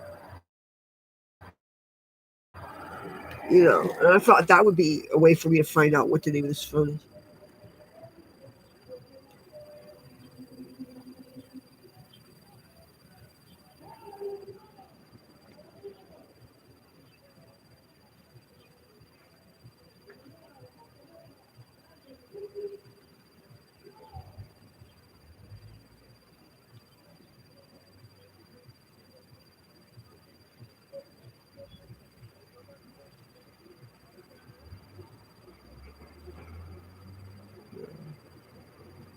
Doesn't make any sense. Anyway, I'm turning it off.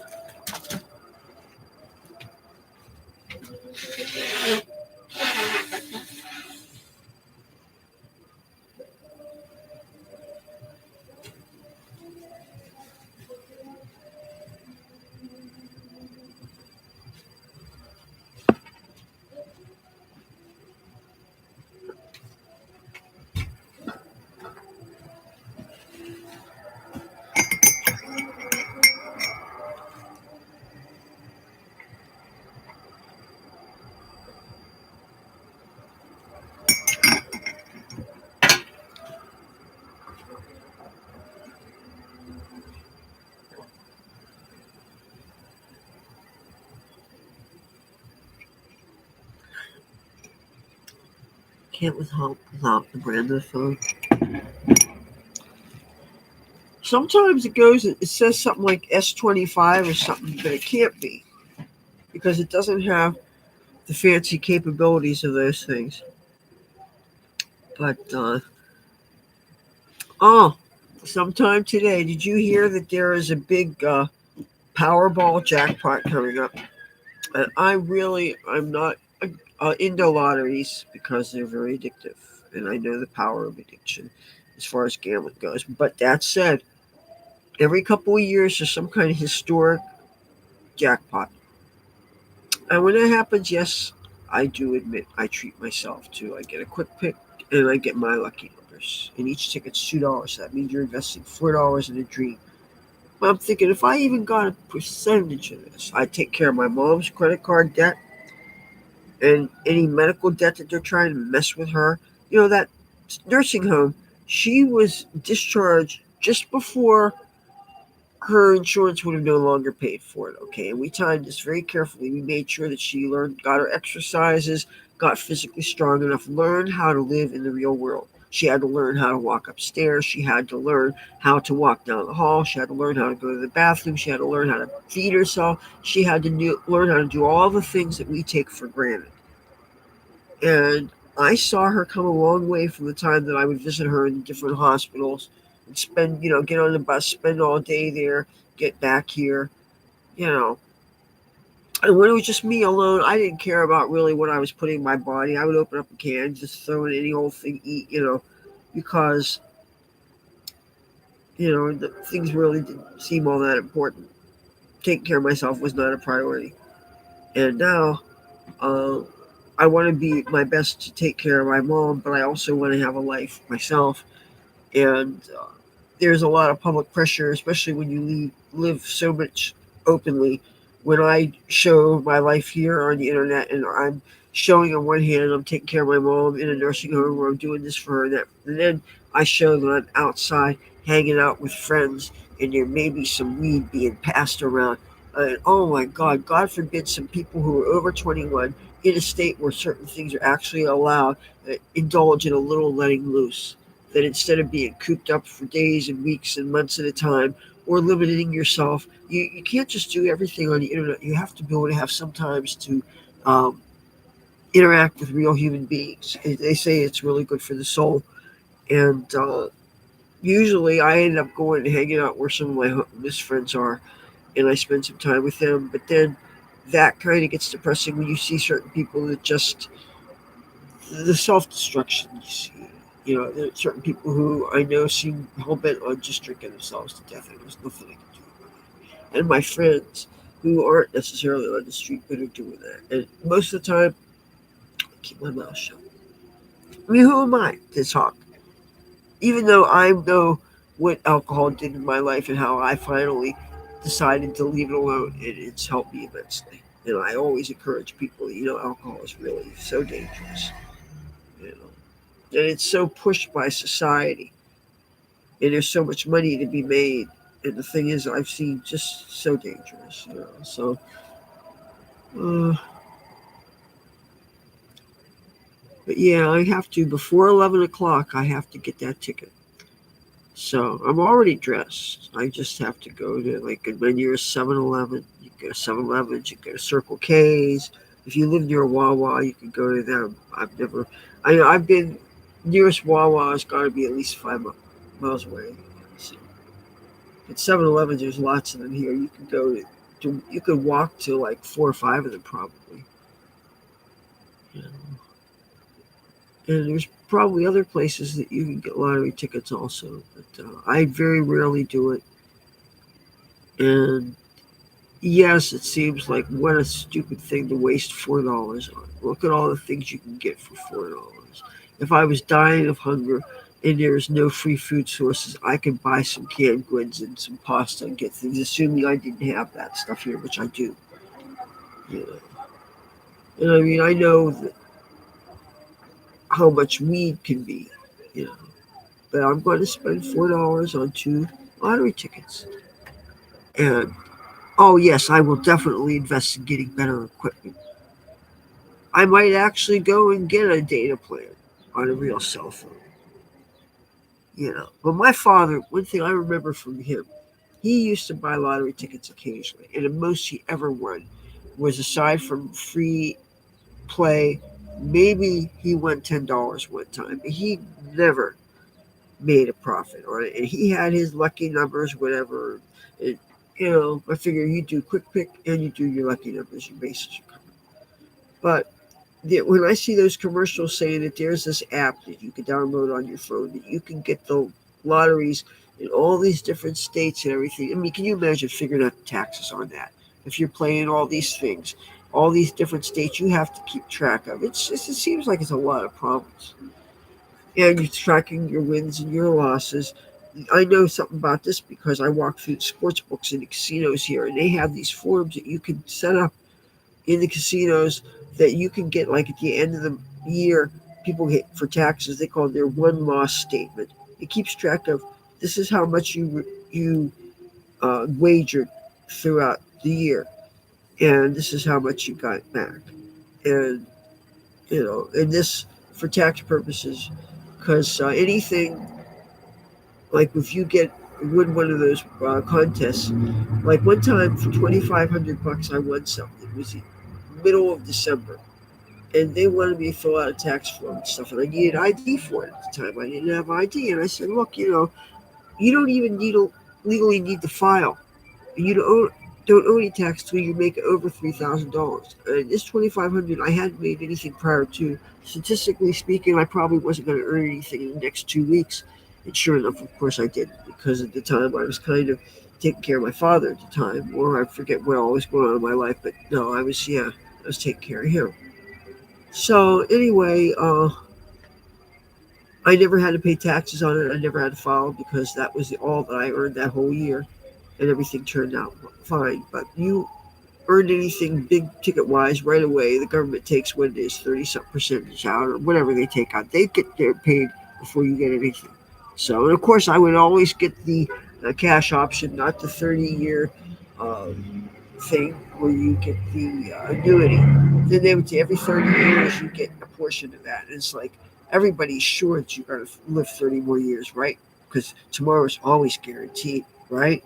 And plus, we all know how good and reliable the government is investing things. They say if you invest things yourself, you tend to outperform the Dow Jones. You outperform the stock market. If you do it smart, and of course, I would be using kind of conservative investments because they do say that the older we get, the more conservative our investors are because you can't tolerate as much risk because something has high volatility. You don't want to risk your savings that you are relying to live on. And if something happens and it goes like you put everything in one basket, so you throw everything in tech, and then we have a downturn like happened in 2005, something like that. When I was living in San Francisco full time, I was starting to get interested in tech, and I would have been the kind of person to, if I had something to invest, I would have put it all in tech, and that would have been really, really risky. So I know it's important not to put your eggs in one basket with things.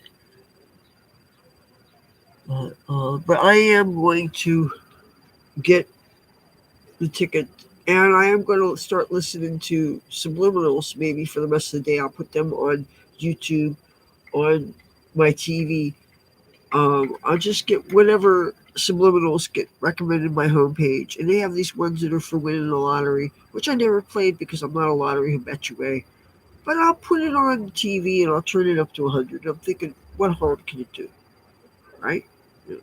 Of course, if everybody's doing it, it's gonna what kind of even it out the odds, kind of. But I'm just saying is that it would be really great. It would take care of so many of my problems.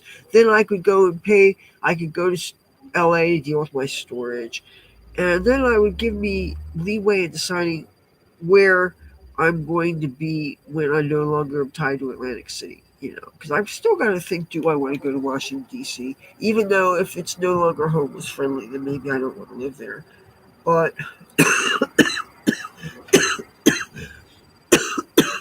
do I want to go back to L.A. and risk the fires?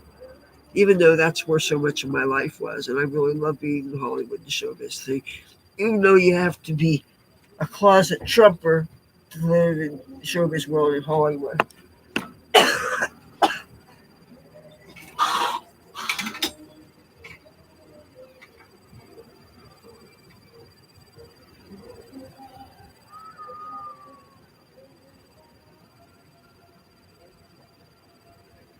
Sorry about that.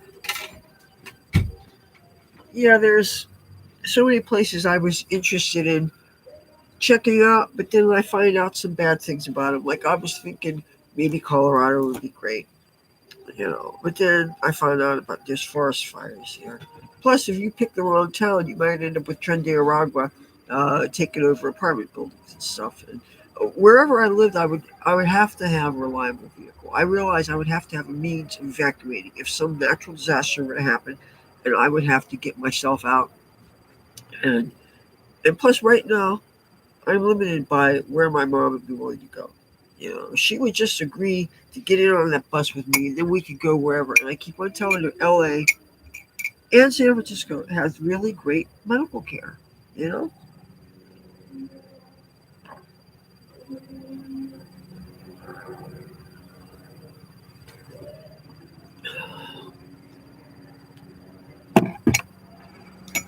So yeah,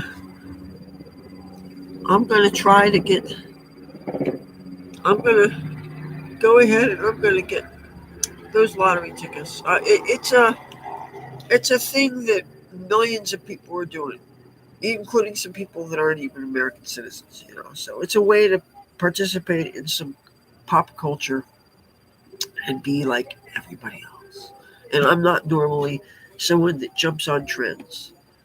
I just do what I want to do, and if you find it interesting, that's groovy. If you're not, that's cool. There's room for all of us. I'm all about freedom. I'm all about choices. I'm all about just being able to live and let live and have fun with life. Because so many people postpone joy because they're thinking, oh, when I'm in heaven and I get reunited with my loved ones and everything's wonderful and I can just sip champagne and nibble on caviar and Ritz and do whatever. And the thing is, that's great. And, but so you're postponing a tomorrow that you're not sure of, and you're ignoring the here and now that we know we have. And that's the thing is, I never got to be a star yet. I didn't get to do a lot of those dream come true things, but I got a taste of it. Living out in California, you get tastes of things. You get ideas. Oh my goodness, this project looks like it might be taking off. Just the hope. I guess hope helps keep people going. But when 9/11 happened, oh man, it was just such a big interruption. It was like you're having this momentum. You're going on the set, you're finding these fun projects that you get to work with your friends, and they're paying you every day, and they're feeding you every day, like 3 meals a day, literally. As soon as you get there, they give you, if it's a morning set, they have you can get scrambled eggs made to order, or omelets, or anything. I mean, it is wicked good, the choices they give you there. And, depending on the budget and everything, but they don't screw around on food too much. And if they do, it would tend to be more maybe for rock videos. But even that, even if it's a sandwich, I'm grateful for, unless there's only one thing and it's something I can't eat, like if it's pizza and I can't peel the cheese off it, then I'm really screwed. But for the most part, I'm grateful. You know, I am grateful I got to have memories only Alzheimer's or dementia can take away from me. Okay. Just it would be nice if I could prove some of this shit better, honestly. Because I mean, I miss being able to go and do these things. And I hope I'm not screwing around here. I got a crumb of weed on my trackpad. Uh, but yeah, a nice chunk of pocket change would really help a lot of things in my world. And plus, it would allow me to make donations to certain organizations that I love, love, love very much, like Alley Cat Allies. They pay, they take care of the medical needs for the cats that live under our boardwalk here in Atlantic City. They pay for the spay and neuter, the medical things, the rabies shots. They pay for the food. They have dedicated volunteers to feed them twice a day. You sometimes see people that have cans of food and they take care of them. Yeah, that's an organization that I want to keep getting their calendar.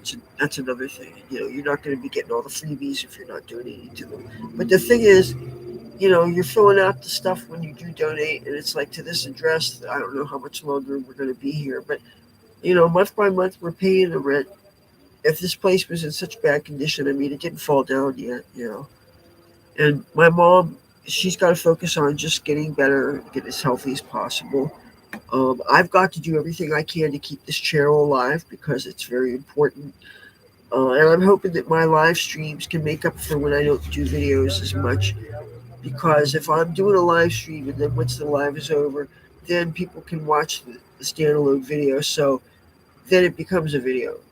So, but I really enjoy live because you get to talk to people and get to respond to their questions and things. And you never really know what you're always going to talk about because sometimes people ask you something totally unrelated, like what's the food here or whatever, different things, and it totally changes things and makes it really cool. So I'm going to walk out of screen here because I don't want to corrupt the youth of America with my mouth, which is legal here.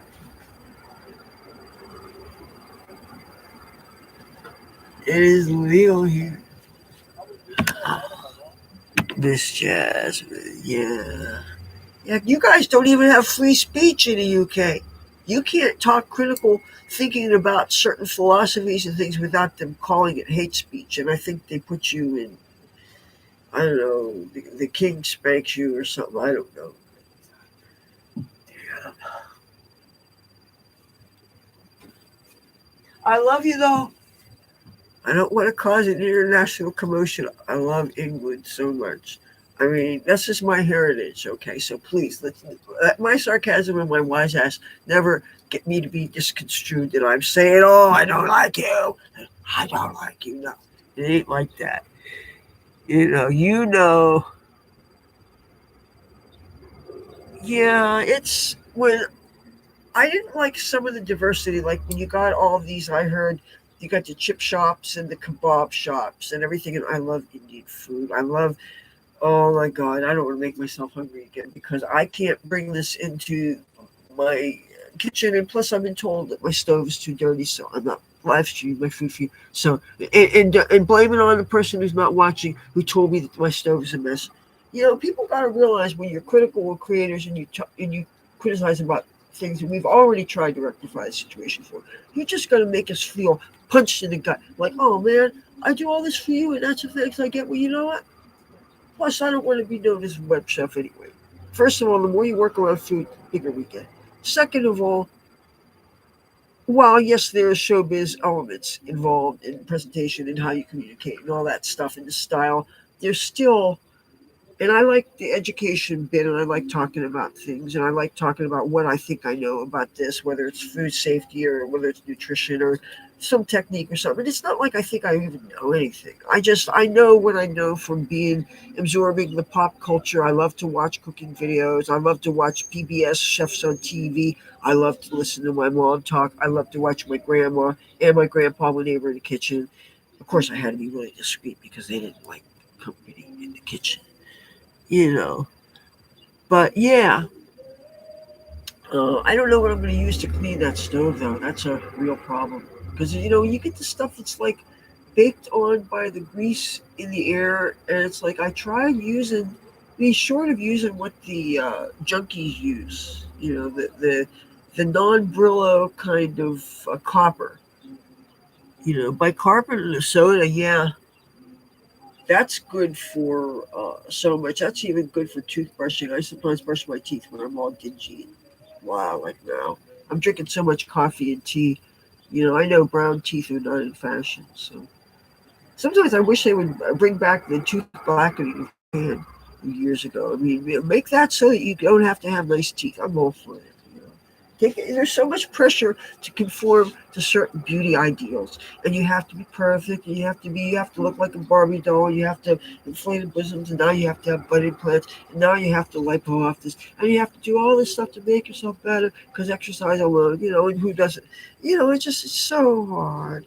And then every 20 or 30 years, then body styles go out of fashion, and it's like, hello, it's a human body.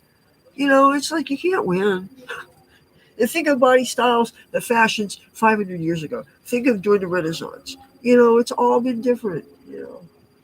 No, all you can hope for is for people to have enough love and acceptance and love themselves and be healthy, strive for health, and also looking good. That's what I think we should do. You know, in me, I've always the focus has been frankly just on the looking good. I haven't really had a lot of focus on my health. And the thing is, I can't change your past. Before it was always be skinny and look good and look young. And now it's of course seriously be skinny, but it's also be healthy. All the sinuses and stuff. I'm gonna hit this.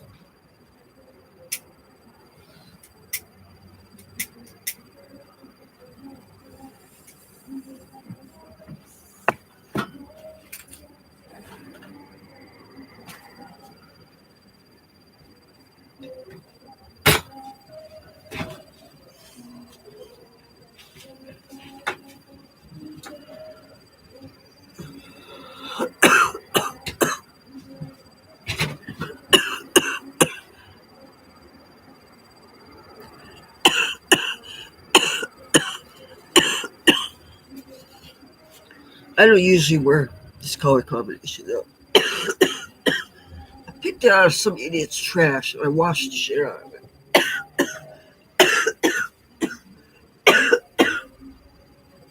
But I might wear this with this. But this is why I need the pot leaf socks. You gotta have something to wear. Just like I like to have my Trump hats. And I feel naked if I don't have some kind of MAGA stuff to help identify. Especially if I see somebody else wearing a MAGA hat or something. I'm thinking, man, I'm all in hiding here. It's not that I think I'm brave or anything, but I get told I am. But, yeah, I think those that'll look good together. That's possible. But I love wearing pot stuff because you just never know. It could be the conversation starter that I want, So I'm gonna sometime today maybe after I go up the street and buy my winning lottery ticket, the Powerball, I'm going to go back onto Temu and make sure that I got that other phone, the two 4 terabyte hard drives, and some pot leaf socks. And now I want to look for if I can find another garter belt in a color that I don't have. I noticed now the prices are finally starting to creep up. And that's the thing is a lot of places, unless you get from the same seller, you're going to have to pay $2.99 shipping. Um, I had to pay shipping for this Elon Musk shirt. I'm going to have to do a standalone video on some stuff I got from Temu. But Tito, yes, Tito, I have known Tito through YouTube and through Google Plus, a social network that Google never should have taken away from us. I met so many cool people through that network back when I never wanted to be on Facebook because Facebook, I had to be dragged kicking and screaming to Facebook because I was philosophically opposed to. First, it was all for the college crowd. Then it was college and high school. Then it was all the college, high school, and corporate. And I just felt that Facebook, we're on Facebook. We're these stuck up elitist people. And of course, we spew left, right. The Occupy Wall Street crowd, all that. But when I finally, when I discovered how I discovered Google Plus was there are different sites on the internet had message boards, and one was called Autostraddle. Autostraddle was a women's group, and they recommended a site called Google Plus, and I didn't ever post on that site because they seemed to all hate Bush a lot. They hated Republicans. So, some places you don't dare post on anything because you don't want to get everybody gang up on you. Yes, if you've ever been trolled by a bunch of people when you dared uh, express something that turned out was a very contrary thing, like you didn't realize everybody else hated MAGA and you mentioned something good about Trump and he get on your ass. It's like, please, I'm not looking for my proctology appointment today. Do not get on me. But I got on Google Plus and I enjoyed that and I made friends on that all over the world. And when it finally closed down, I felt I had no choice but to join Facebook because Facebook was a place where it seemed to me if you want to be found by the world, you have to go to where the world is. And it seemed to me Facebook was how a lot of people RSVP'd for things and how people kept in touch with large groups of people with certain categories. And so it has been useful in that regardless.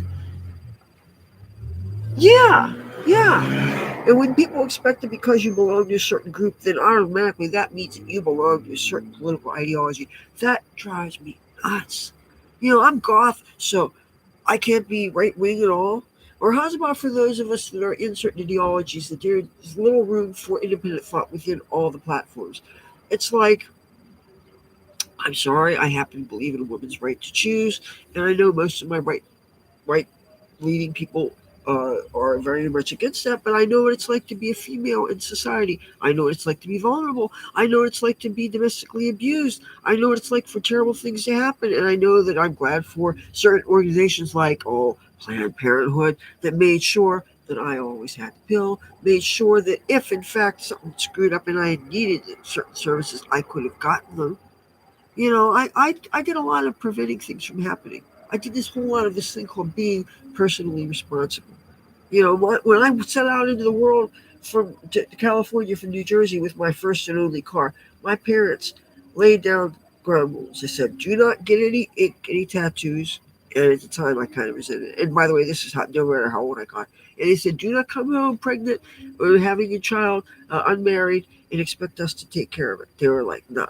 So I pretty much, I think she also says something about brushing my legs. I don't think anybody ever listens to that. That's not why I went to California for anyway. But there are these three-wheeled things. They're like technically motorcycles, but they look like rocket ships. And they always blast the sound system that can come, but they're the coolest looking things. And I think it says slingshot on them. If you ever see something loud out your window, look at them. They're quite trippy. You know, yeah, that as long as a person's a good person thing, yeah. Of course, lately I'm having a problem with. I have a person who's a very good friend of mine, and unfortunately, some of his political views I find akin to the Nazi Party. And the thing is, he's not a Nazi. He doesn't like Adolf Hitler, but he believes in the Free Palestine movement. And he volunteers at that hippie tent across from the White House. And, I believe in free speech, I really do, but that tent seems like it's all about Trump bad. Before Trump, it was Bush bad. Everything is our fault. Republicans bad. I'm bad. Okay. You gonna put me in the stocks? Put me in the pillory? You gonna spank my ass in Lafayette Park? You know, Red my buttocks in front of the White House steps. Oh yes, for being contrary. You know, it's like free speech means free. Everybody's free speech, not just free speech that you like. I'm not saying to advocate for calling fire in a theater. I'm not saying to advocate inviting a known cannibal to your house or to let them sleep over. Might be end up with a Jeffrey Dahmer situation. I understand personal vigilance to be safety, and there should not be any wrong in, for instance, there's nothing racist or xenophobic in the act of locking our doors in our homes and not just let any old person surprise us in. Even if somebody needs shelter, you would like people to at least knock. You would like to at least establish a relationship before you decide, am I willing to take my chances on helping this person? And in fact, is this person truly in need or are they not just trying to get over just so I open my door?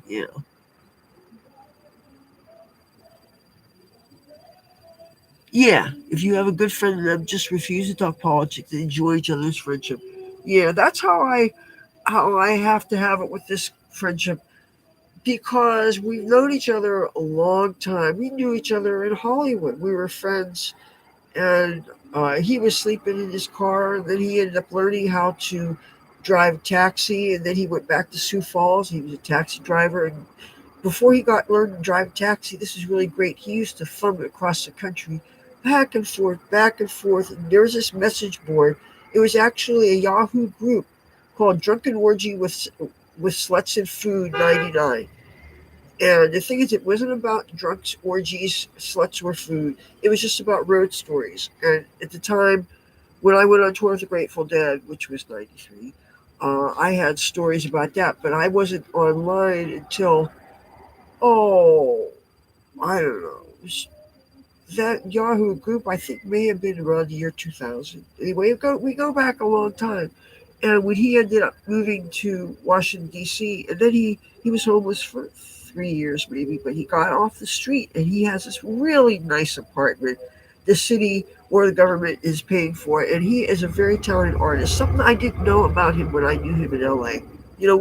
When you're young, especially if you're young and you're living an exciting life and maybe you're doing some drugs, you don't always, you're caught up in your own life. And aside from keeping in touch with your family, you might not know what your friends have really gone through. If you haven't really had those long talks where they tell you their life history and you don't know the education, the experiences your friends have had. So I didn't know that he was this graphic artist who was really, really extremely talented.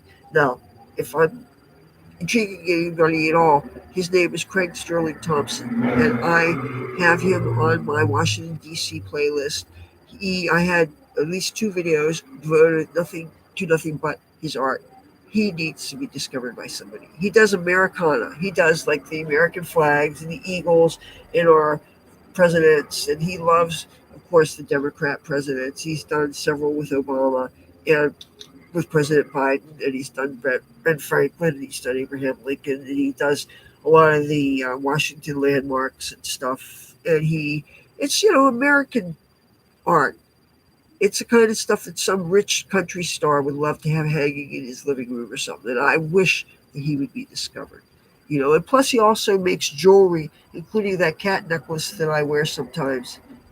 Of course, he told me that he got the cat charms at the Michael's is an arts and crafts store that I could get lost in them. I used to go to Michael's for my rubber stamps. I like the rubber stamps to put on stationery and envelopes. I used to really be into that, but of course, state postage being what it is now, it's ridiculous.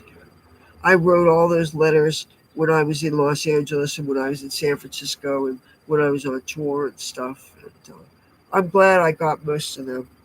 Of course, I had to find them in the trash, and they were tore up because my brother tore them up and everything. And I was luckily because every letter was in a different stationery and different colored ink, so I was able to pick things at least that were the same color, and each thing is in its own clear folder. So, uh, I bet there's got to be a way to use AI to help a person put letters that are torn up together. I bet that's got to be a use for AI. It's amazing the things that they have, and I noticed all these different kind of AIs that you can access either through your computer's web browser. Like for now, I could go to something called Microsoft Copilot. That's right on my screen. With Facebook, I noticed they have the Meta AI thing. If I go into any of my Google things, apparently there's a Gemini you can get on that, and you're just like 2 clicks away, but you have to get it that way. It's not the same kind of AI as the AI. It seems like it's always in the background.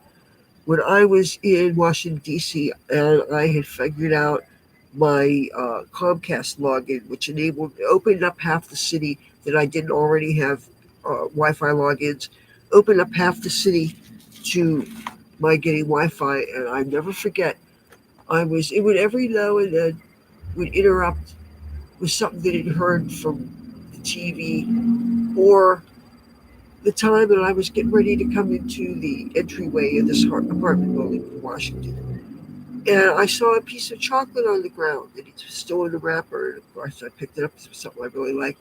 And I said something about it. And then all of a sudden, the screen vibrated a little, and it showed me 6 pictures of real high quality chocolate from like Belgium or Switzerland or something. And it blew my mind because it's like you're listening to this whole time, and this is the only thing you can think to comment about. Even though I'm glad it was this, it was something innocuous. But maybe it was something that I had to have a signal for it to be on. But for the fact that it actually picked up on that, and I guess the people that have the SIRI, I don't want to say that so it doesn't activate yours. If you hear that or ALEXA, again, I don't want to say that so I don't activate yours. Then all of a sudden, whatever you're saying, people don't realize it's listening in. I can imagine that being an uncomfortable security thing. I see with most of these things, you have to actively press it, and then it says microphone, and then you can speak it, or else you can type it in. You know, that might be better than going hands free and having it listen in all the time. Because they all inadvertently it focuses when it's listening in on them all the time. And say your signal goes in and out, it focuses on the wrong thing. And it's something that ends up giving you information about stuff you're not interested in. And I find that kind of annoying. You know, so yeah, I think it's better to just type it in when you need it. But maybe I can find some that don't have certain built-in woke biases, you know, and be able to program it the way you want to without it uh, being able to be flagged for being, having certain philosophical worldviews.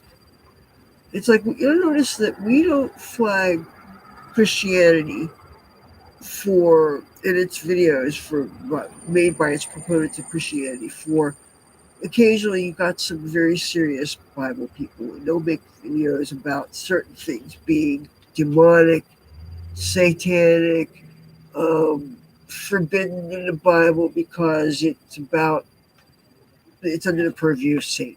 And they'll usually mention things like witchcraft, spell work, um, fortune telling, all that stuff, astrology, all those things that people like myself know and love. And yet, I have known people who claim to be Wiccans. One of the that's the right hand path side of witchcraft. And they also can claim to be Christians. I've known more than a few of them. And if I know them personally, then it tells me that the two do not have to be mutually exclusive. And who am I to tell a person who tells me that this is how they identify that they're wrong? I can't tell them that. It works for them.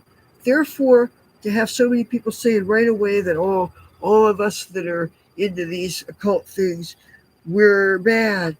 And then, nobody wants to be demonized, so to speak, or to be falsely accused of doing evil things when maybe we're doing things, all we're doing is healing things or whatever.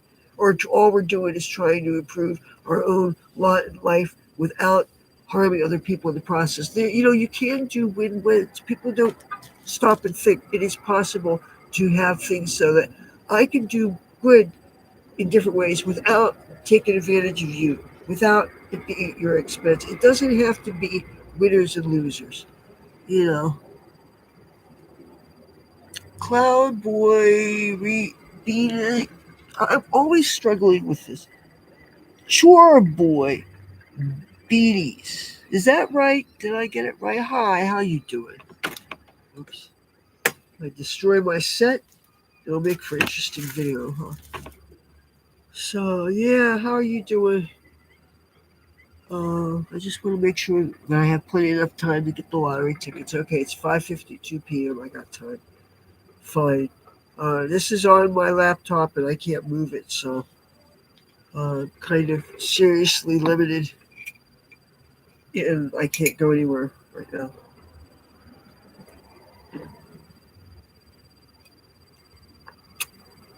I don't like it that my phone is telling me error message saying I used it up already, and I did not use it up already. I used up 35 gigabytes in this phone. This phone has 256 gigabytes in it, okay?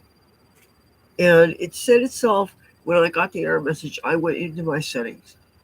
In the settings, all it said was the camera, how much room I used, as opposed to how much room is in everything else. And everything else that's taken up, using up anything in the phone, only use maybe 15 gigabytes of stuff.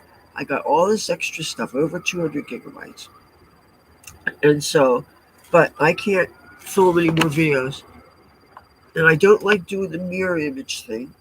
And every time I try looking at a video that says how to unmirror image film myself, they seem to be only for iPhones. This is not an iPhone. This is this is an older model, cheap Android that for a while there it did everything I needed. You know, Jasmine, I was raised always believing in God, and first figured it was a YHVH.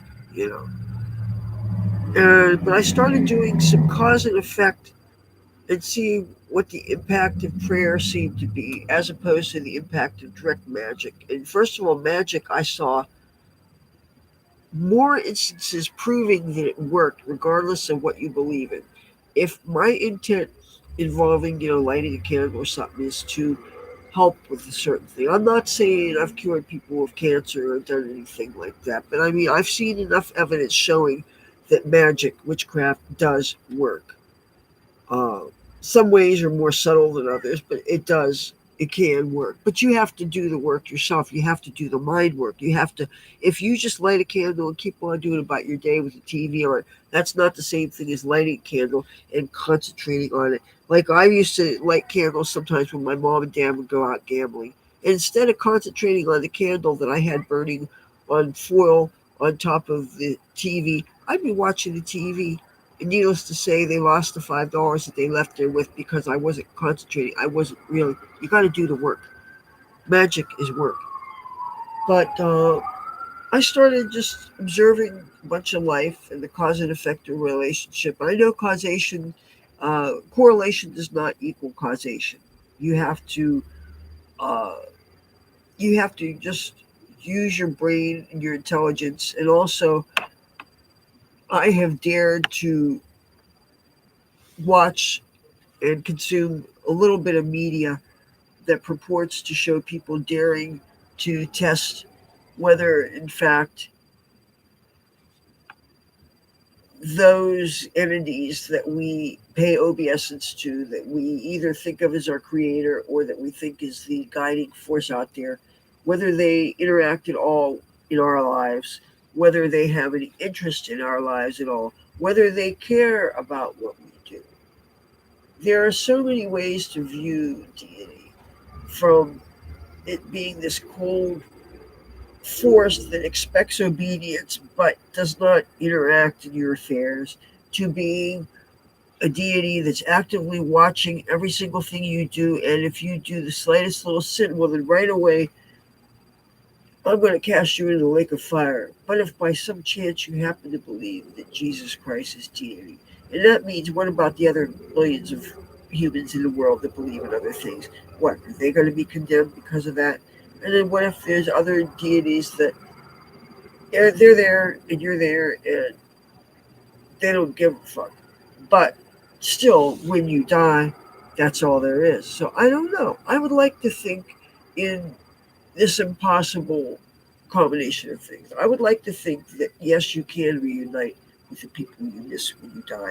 Yes, I would love the Rainbow Bridge thing where every cat that I ever loved, I would get to love them and hold them and reunite. Even though I can't imagine them all getting along, and how are they going to get along in this thing? Unless they all of a sudden have a re-education where you guys got to be cool because this person loves you, kind of thing. I don't know, but how to reconcile that when I'm not sure that there's something even out there, because I see so many things that when if a person thinks that this force, God, whatever you want to call it, actually pays attention to what's going on, it is all powerful and all knowing. See, that's the thing, is I'm all powerful and I'm all knowing. I can do anything. I'm all knowing, which means I see, I know the hairs on your head. I know what you're going to do. I know what you're doing. And I say, I know that you're doing this terrible thing to this other person, and this is evil, and you're doing this to them. If I know, and I'm powerful, I'm all powerful, and I do nothing, what kind of person does that make me? I'm letting him rape you up the ass and put fire, set you on fire, and all that stuff, and I do nothing about it, and there's no witnesses that are able to rescue you. No, what does that say about me if I'm the deity that's capable? And look at the descriptions that various scriptures make of deity, some deity, through the years. And this whole thing of being jealous and angry, all these attributes that seem awfully human. So again, it makes me think, can we create the gods? Did the gods create us? What? Is it all just one force? We give it different names. But what if the people that believe that there's like 15 or 20 of them, and they don't believe that all is turned into one? Because if they all have different specialties, subspecialties, and they might not even all get along. But for them to submit to something stronger than them, their egos might not handle it. Think of people that are in rock bands, and together they make great music. And for years, for a time, we have the gift of the chemistry of the music. But sometimes things happen that there's infighting. Sometimes people have problems because certain substances. Sometimes people have problems because they get involved with love partners, and then people leave and they end up having to audition and have new members. And of course, how do the fans feel when you have new partners? I mean, isn't life kind of like that? You think of the corollary. So, yeah, whenever you're dealing with human beings, you're dealing with different people and different wants and different needs, and it's all so tricky. So, you know what I mean? Or am I just rambling because I'm smoking weed? You know. And I think I'm going to smoke a little bit more weed because I feel like it. Because I can't be doing this out in. I can't take this computer outside. So, also, you cell phone people, what do you think about this cell phone that they're advertising on TV? I think it might be made by Samsung. And first, it's this little thing like a matchbook, and you open it up. I think maybe open it up twice. It ends up opening up into a tablet. Or maybe it just starts out like this, but you open it up into a tablet. And I'm thinking that seems so awesome. And I'm thinking if you could open it up so that you could take the picture that way, and I could just set it on any old thing, and I get that 40 and 90-degree angle.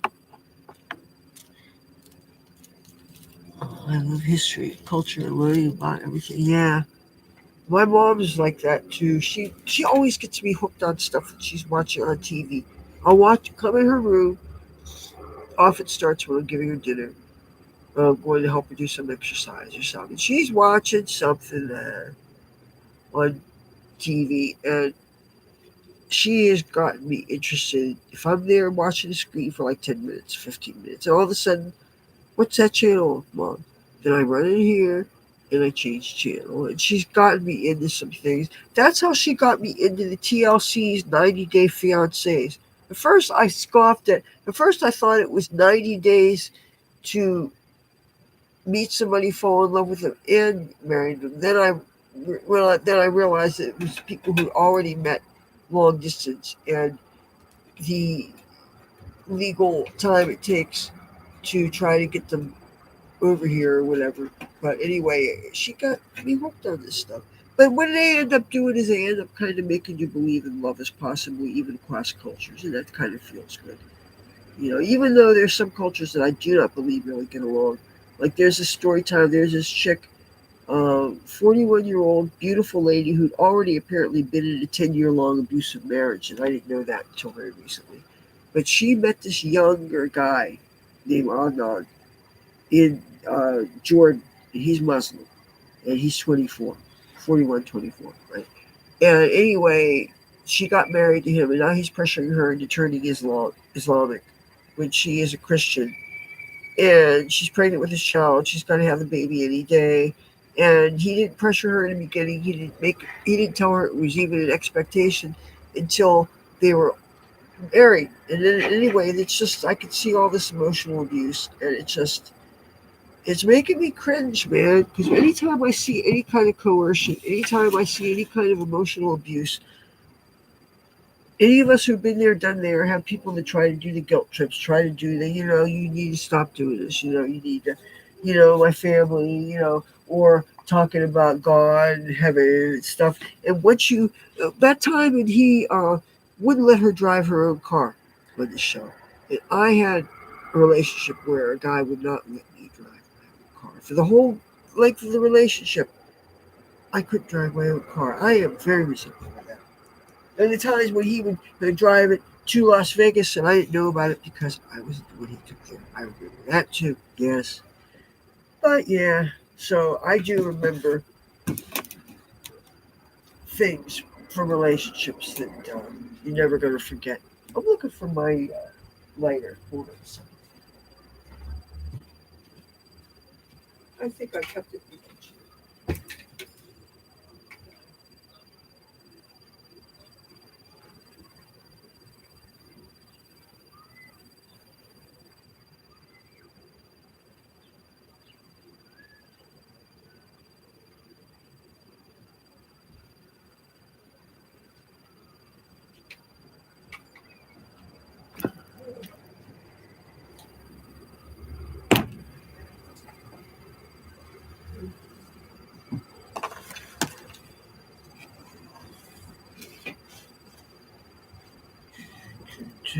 I am looking for a fire source. I don't want to do it in the kitchen because I don't want the kitchen to smell like weed. And again, when I'm done this, I'm gonna be cooking something. I think maybe spam. I prefer to stay single. That's so you know what you know how the old saying goes: the more I know men, the more I like dogs. Well, substitute dog for cats. I'm sorry, every now and then I meet somebody and I take a chance. Like, okay, I met this cute guy on Instagram. He had a Peter Frampton face, like when Peter Frampton still had the hair and everything. Well, when I met him, he tried to pass himself off as a female. He was wearing, I don't want to call it drag because it wasn't exaggerated like the over the top makeup, like even heavier than the makeup I wear and stuff. And he was kind of that gothic kind of cross between a goth and a fairy. And first, then all of a sudden said that he was male. And he was hitting me up. He started everything, okay. And then all of a sudden, it was a very artistic and nice person, but all of a sudden he just did this out of unexpected thing. He sent me a dick pic. And it wasn't a full frontal with the face and the toes. It was just that only. And I was not prepared to see that. And it was like, it ruined everything. Because I really had enjoyed talking to him. But ever since he did that, he just ruined it. And plus, right before he sent this picture, he sent me this text saying he didn't care if I blocked him and hated him forever. And he went rambling on and on and on. And then I noticed a couple weeks after he sent this to me, he chit chatted about whatever, thinking as if nothing had happened. And like, meanwhile, I mean, I didn't block him. I didn't delete the pictures because I may have sent him one or two pictures that were not dirty, but that I would have wanted to download back, and I didn't know that it was able to do that on Instagram because they probably have some protection things on there to protect people from their pages or pictures being taken. I don't know, but anyway, I couldn't figure out how to do it. So, but I was so shocked and so repulsed. I was really shocked, and it made me think: is there something wrong with me that I would freak out about that? It's not like I don't think I'm a prude. I'm certainly not a virgin. When I went to L.A., when I left New Jersey to go to L.A., I couldn't wait to go and see what was out there. I couldn't wait to live. You know what I mean? But and I've even had, unfortunately, a few times in my life, occasionally, I run into some guy on a street corner that did do the whole flashing.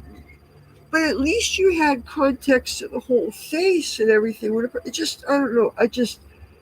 I reacted in such a visceral way that even made me think that there was something wrong with me. Made me think, what? Am I not straight? What's going on with me? I mean, I don't know, but it was, oh. And then I'm thinking, I can't trust any of these guys. It's just, and I don't want to be that person that causes what I've seen in the world to block me off from otherwise good people. But right now, what do I have time for? I'm taking care of my mom.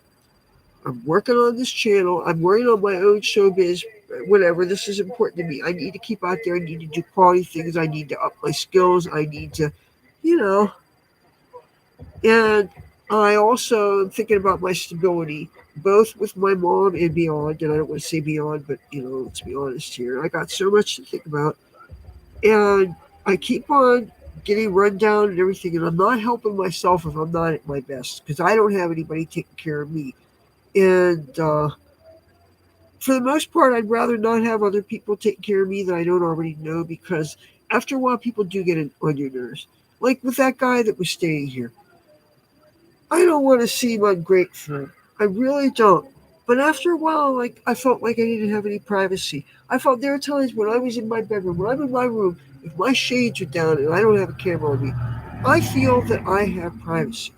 And if say when it's really, really, really, really, really hot, I may take clothes off. And if I have my back to the door, okay, as usually is, and then all of a sudden somebody opens the door, or they knock and then they open the door and then I'm throwing clothes on and stuff. That happened about 3 times. There are times where I had to barricade my door shut so that the air pressure wouldn't just let the door open. Because I told you that the locks were taken off of this door and my mom's door because we don't have keys for them. It's too easy to lock yourself out. So yeah, him being there, sometimes he was getting underfoot. Okay. And I feel so, again, I feel so ungrateful saying this. I feel like, I mean, it was so wonderful when I was sick from pneumonia and I was so tired and I would ask him, would you mind taking out the trash? I would only put the trash in the little bathroom to make it easy to take out because it just goes stairs are that way, boom, and he did that. And when the gate was open and I could take the recycling down, I would give them to him, he would do that. And there were places that I normally went to get food, and there was other places that he turned me on to. And he would go and do the standing in line for me and stuff, and he would bring the stuff in, and I really appreciated that. When I was at my weakest, he was bringing things into the house and stuff. And that time when I had just gone to bed, and it was like 2 hours after I'd gone to bed, and there was no way you could wake me up if you were Jesus, Moses, Muhammad, Zoroaster, anybody. I could not come to. And he actually helped my mom. She had fallen. He picked her up, plopped her back on the bed like she was nothing. And it was one of those nights that I had stayed out kind of late, and then I had done something on the computer, and then I didn't go to bed until like 5 or something or whatever, because I tend to be more active at night. So, but anyway, I'm trying to do everything. And then when I go in the kitchen, I realize, oh my goodness, I got to do a bunch of dishes. Oh my goodness, I got to do some more laundry. Now I have so much laundry to do. So that's the thing is that, and so many times how I end up getting more laundry done is before I'm thinking of going to bed, I'm thinking, oh, let me rinse out a bunch of things. So then that takes like, say, 3 hours. So what's the common denominator in this is I don't get sleep. And then when I see something on TV that I want to watch, then of course I fall asleep through that. So anyway, my body is kicking back on me. My body is saying, you know, I'm needing something. And leg cramps, of course. And the thing is, when I eat, I do eat well. At least I'm eating a lot of protein. I might not have time to get all the vegetables in. Sometimes I just want to make something easy, and especially if I'm making something different from my mom that I'm eating. Like if she wants something that's I don't like, then I just make it for her. Or today I used up the last of the shells and I had a little bit of pasta sauce left over, basic tomato sauce, and I gave her that. It was easy.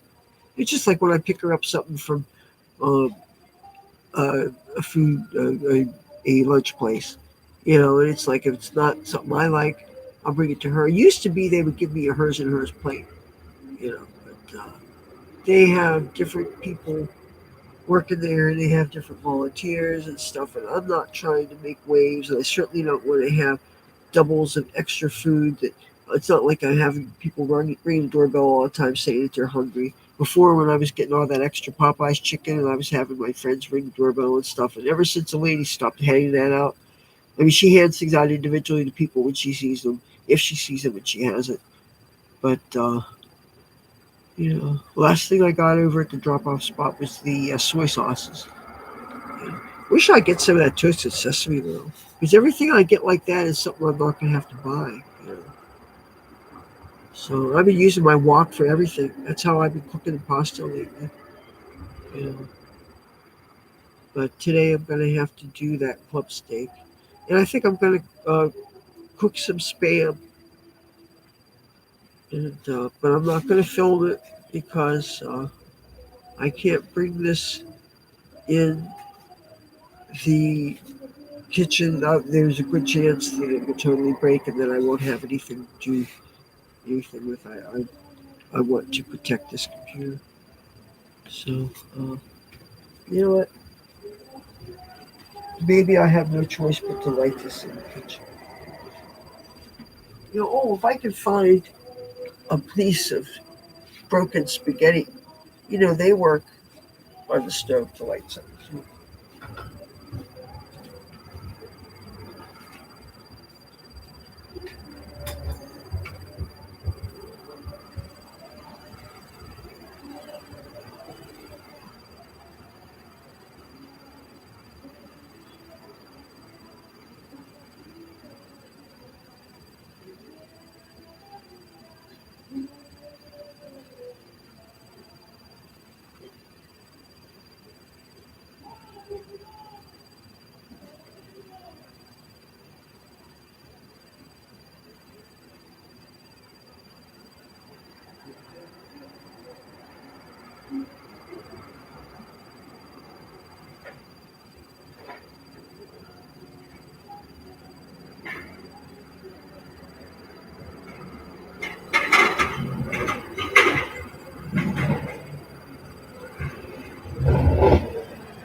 I gotta wash my hand though. I picked a dry piece of spaghetti that I found on the floor. and I used that.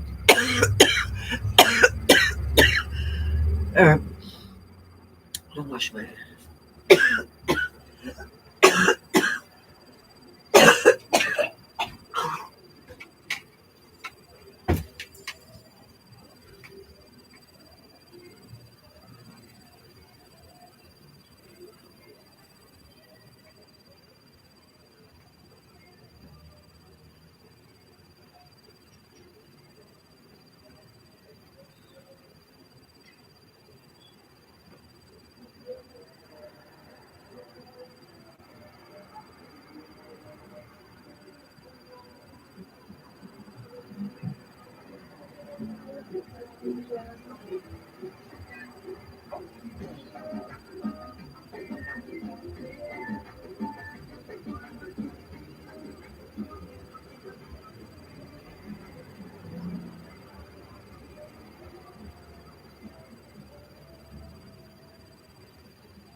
I'm back.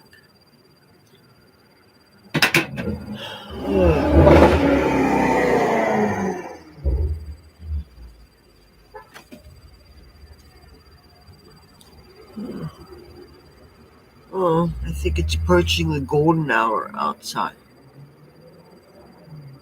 It's like you can see, it's like the gray has a gold tinge to it, if that makes any sense.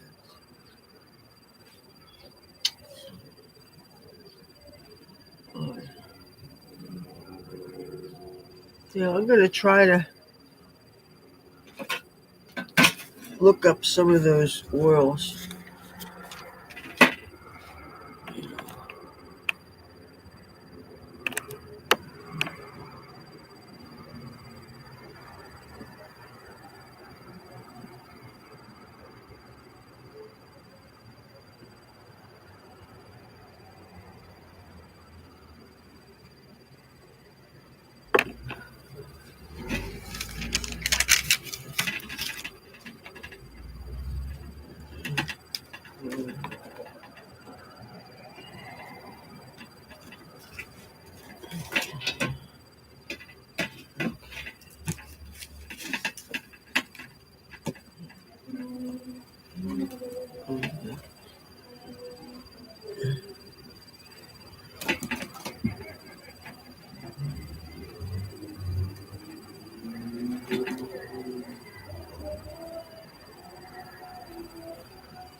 Okay, I'm just looking at the recommendations for those oils in the chat: the oregano oil and the black seed oil.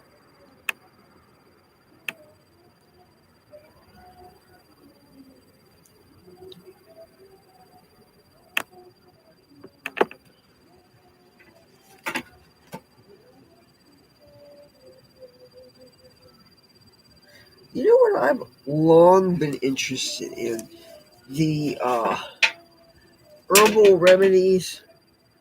Oh, I can't remember the name. Rescue remedy is one that's a combination of certain uh, essential oils. But anyway, the thing is, they're not cheap, I'm sure, and people sometimes stock up the whole assortment of them, and they're supposed to have certain abilities, including abilities for your psychological well-being and different things that I find hard to imagine an aromatherapy preparation would do. But who am I to say that it's not effective? These are things that have been studied for um, decades, based on science from, I don't know if it's Ayurveda or what, but it's definitely Eastern in origin, and I respect the herbalists and their knowledge. I have a Culpeper's herbal that is a reprint of a book from the 1600s, but a lot of those names that you're looking up in there are not names that are used today, so you don't always know what they're referring to. But it's great as a historical record. And I'm thinking if I would have this in storage in LA or whether I had this packed months ago. I did pack most of my books. You know, I had a book on medicinal herbalism, but it's been packed a couple of months ago. But I'm going to definitely look up the oregano oil and the black seed oil. Uh, you know, I would think that I would enjoy checking out the herbal sections of the kind. I'm trying to think of the place that I was in Washington D.C. I needed stuff.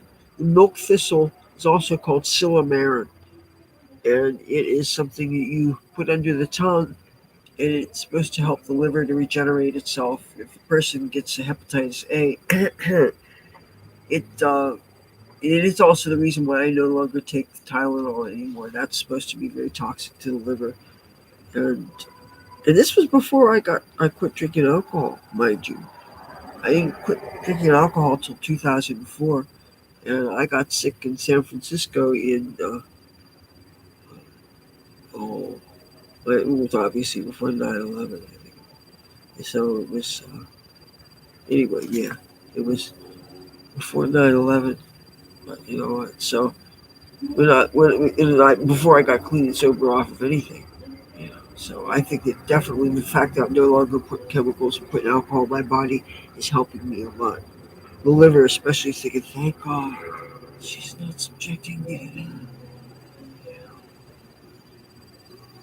to that. It's all about being safe as possible and doing whatever it is that we are doing to ourselves, whatever we're using to navigate our existence here on Earth. You know.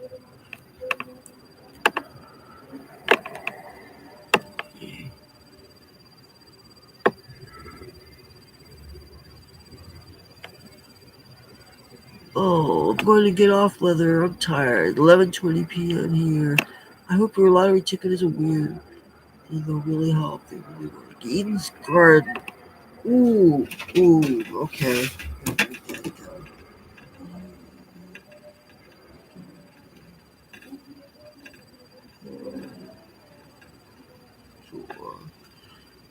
Oh, okay. Good night, Jasmine. So nice you came in. It's the thing about time differences. You got people here all over the world. It's getting kind of late. Uh, Anybody in California? It's still earlier.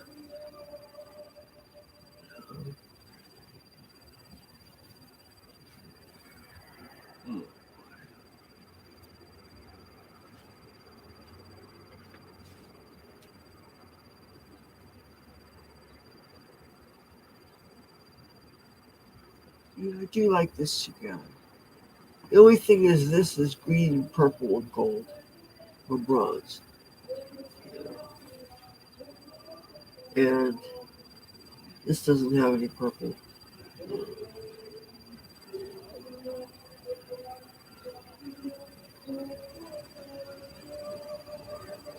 I don't want to carry on the Rasta colors. I just want to wear it with green. And I feel that because of the colors of this hat, I can't wear it with the purple that I would like to wear it with.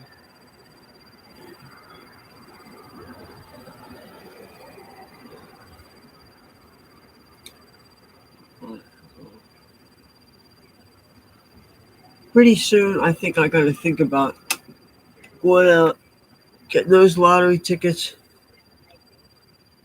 cooking mom and me dinner, cooking those steaks in the spam. I do it from here, but I will talk to you guys tomorrow or maybe in a couple hours. Who knows? With me, you can't tell. I have this thing where I just like to be online, or I like to live stream, and I like to make videos and all that stuff, and I like to make content for you. So thank you for watching, and I will talk to you guys tomorrow or later.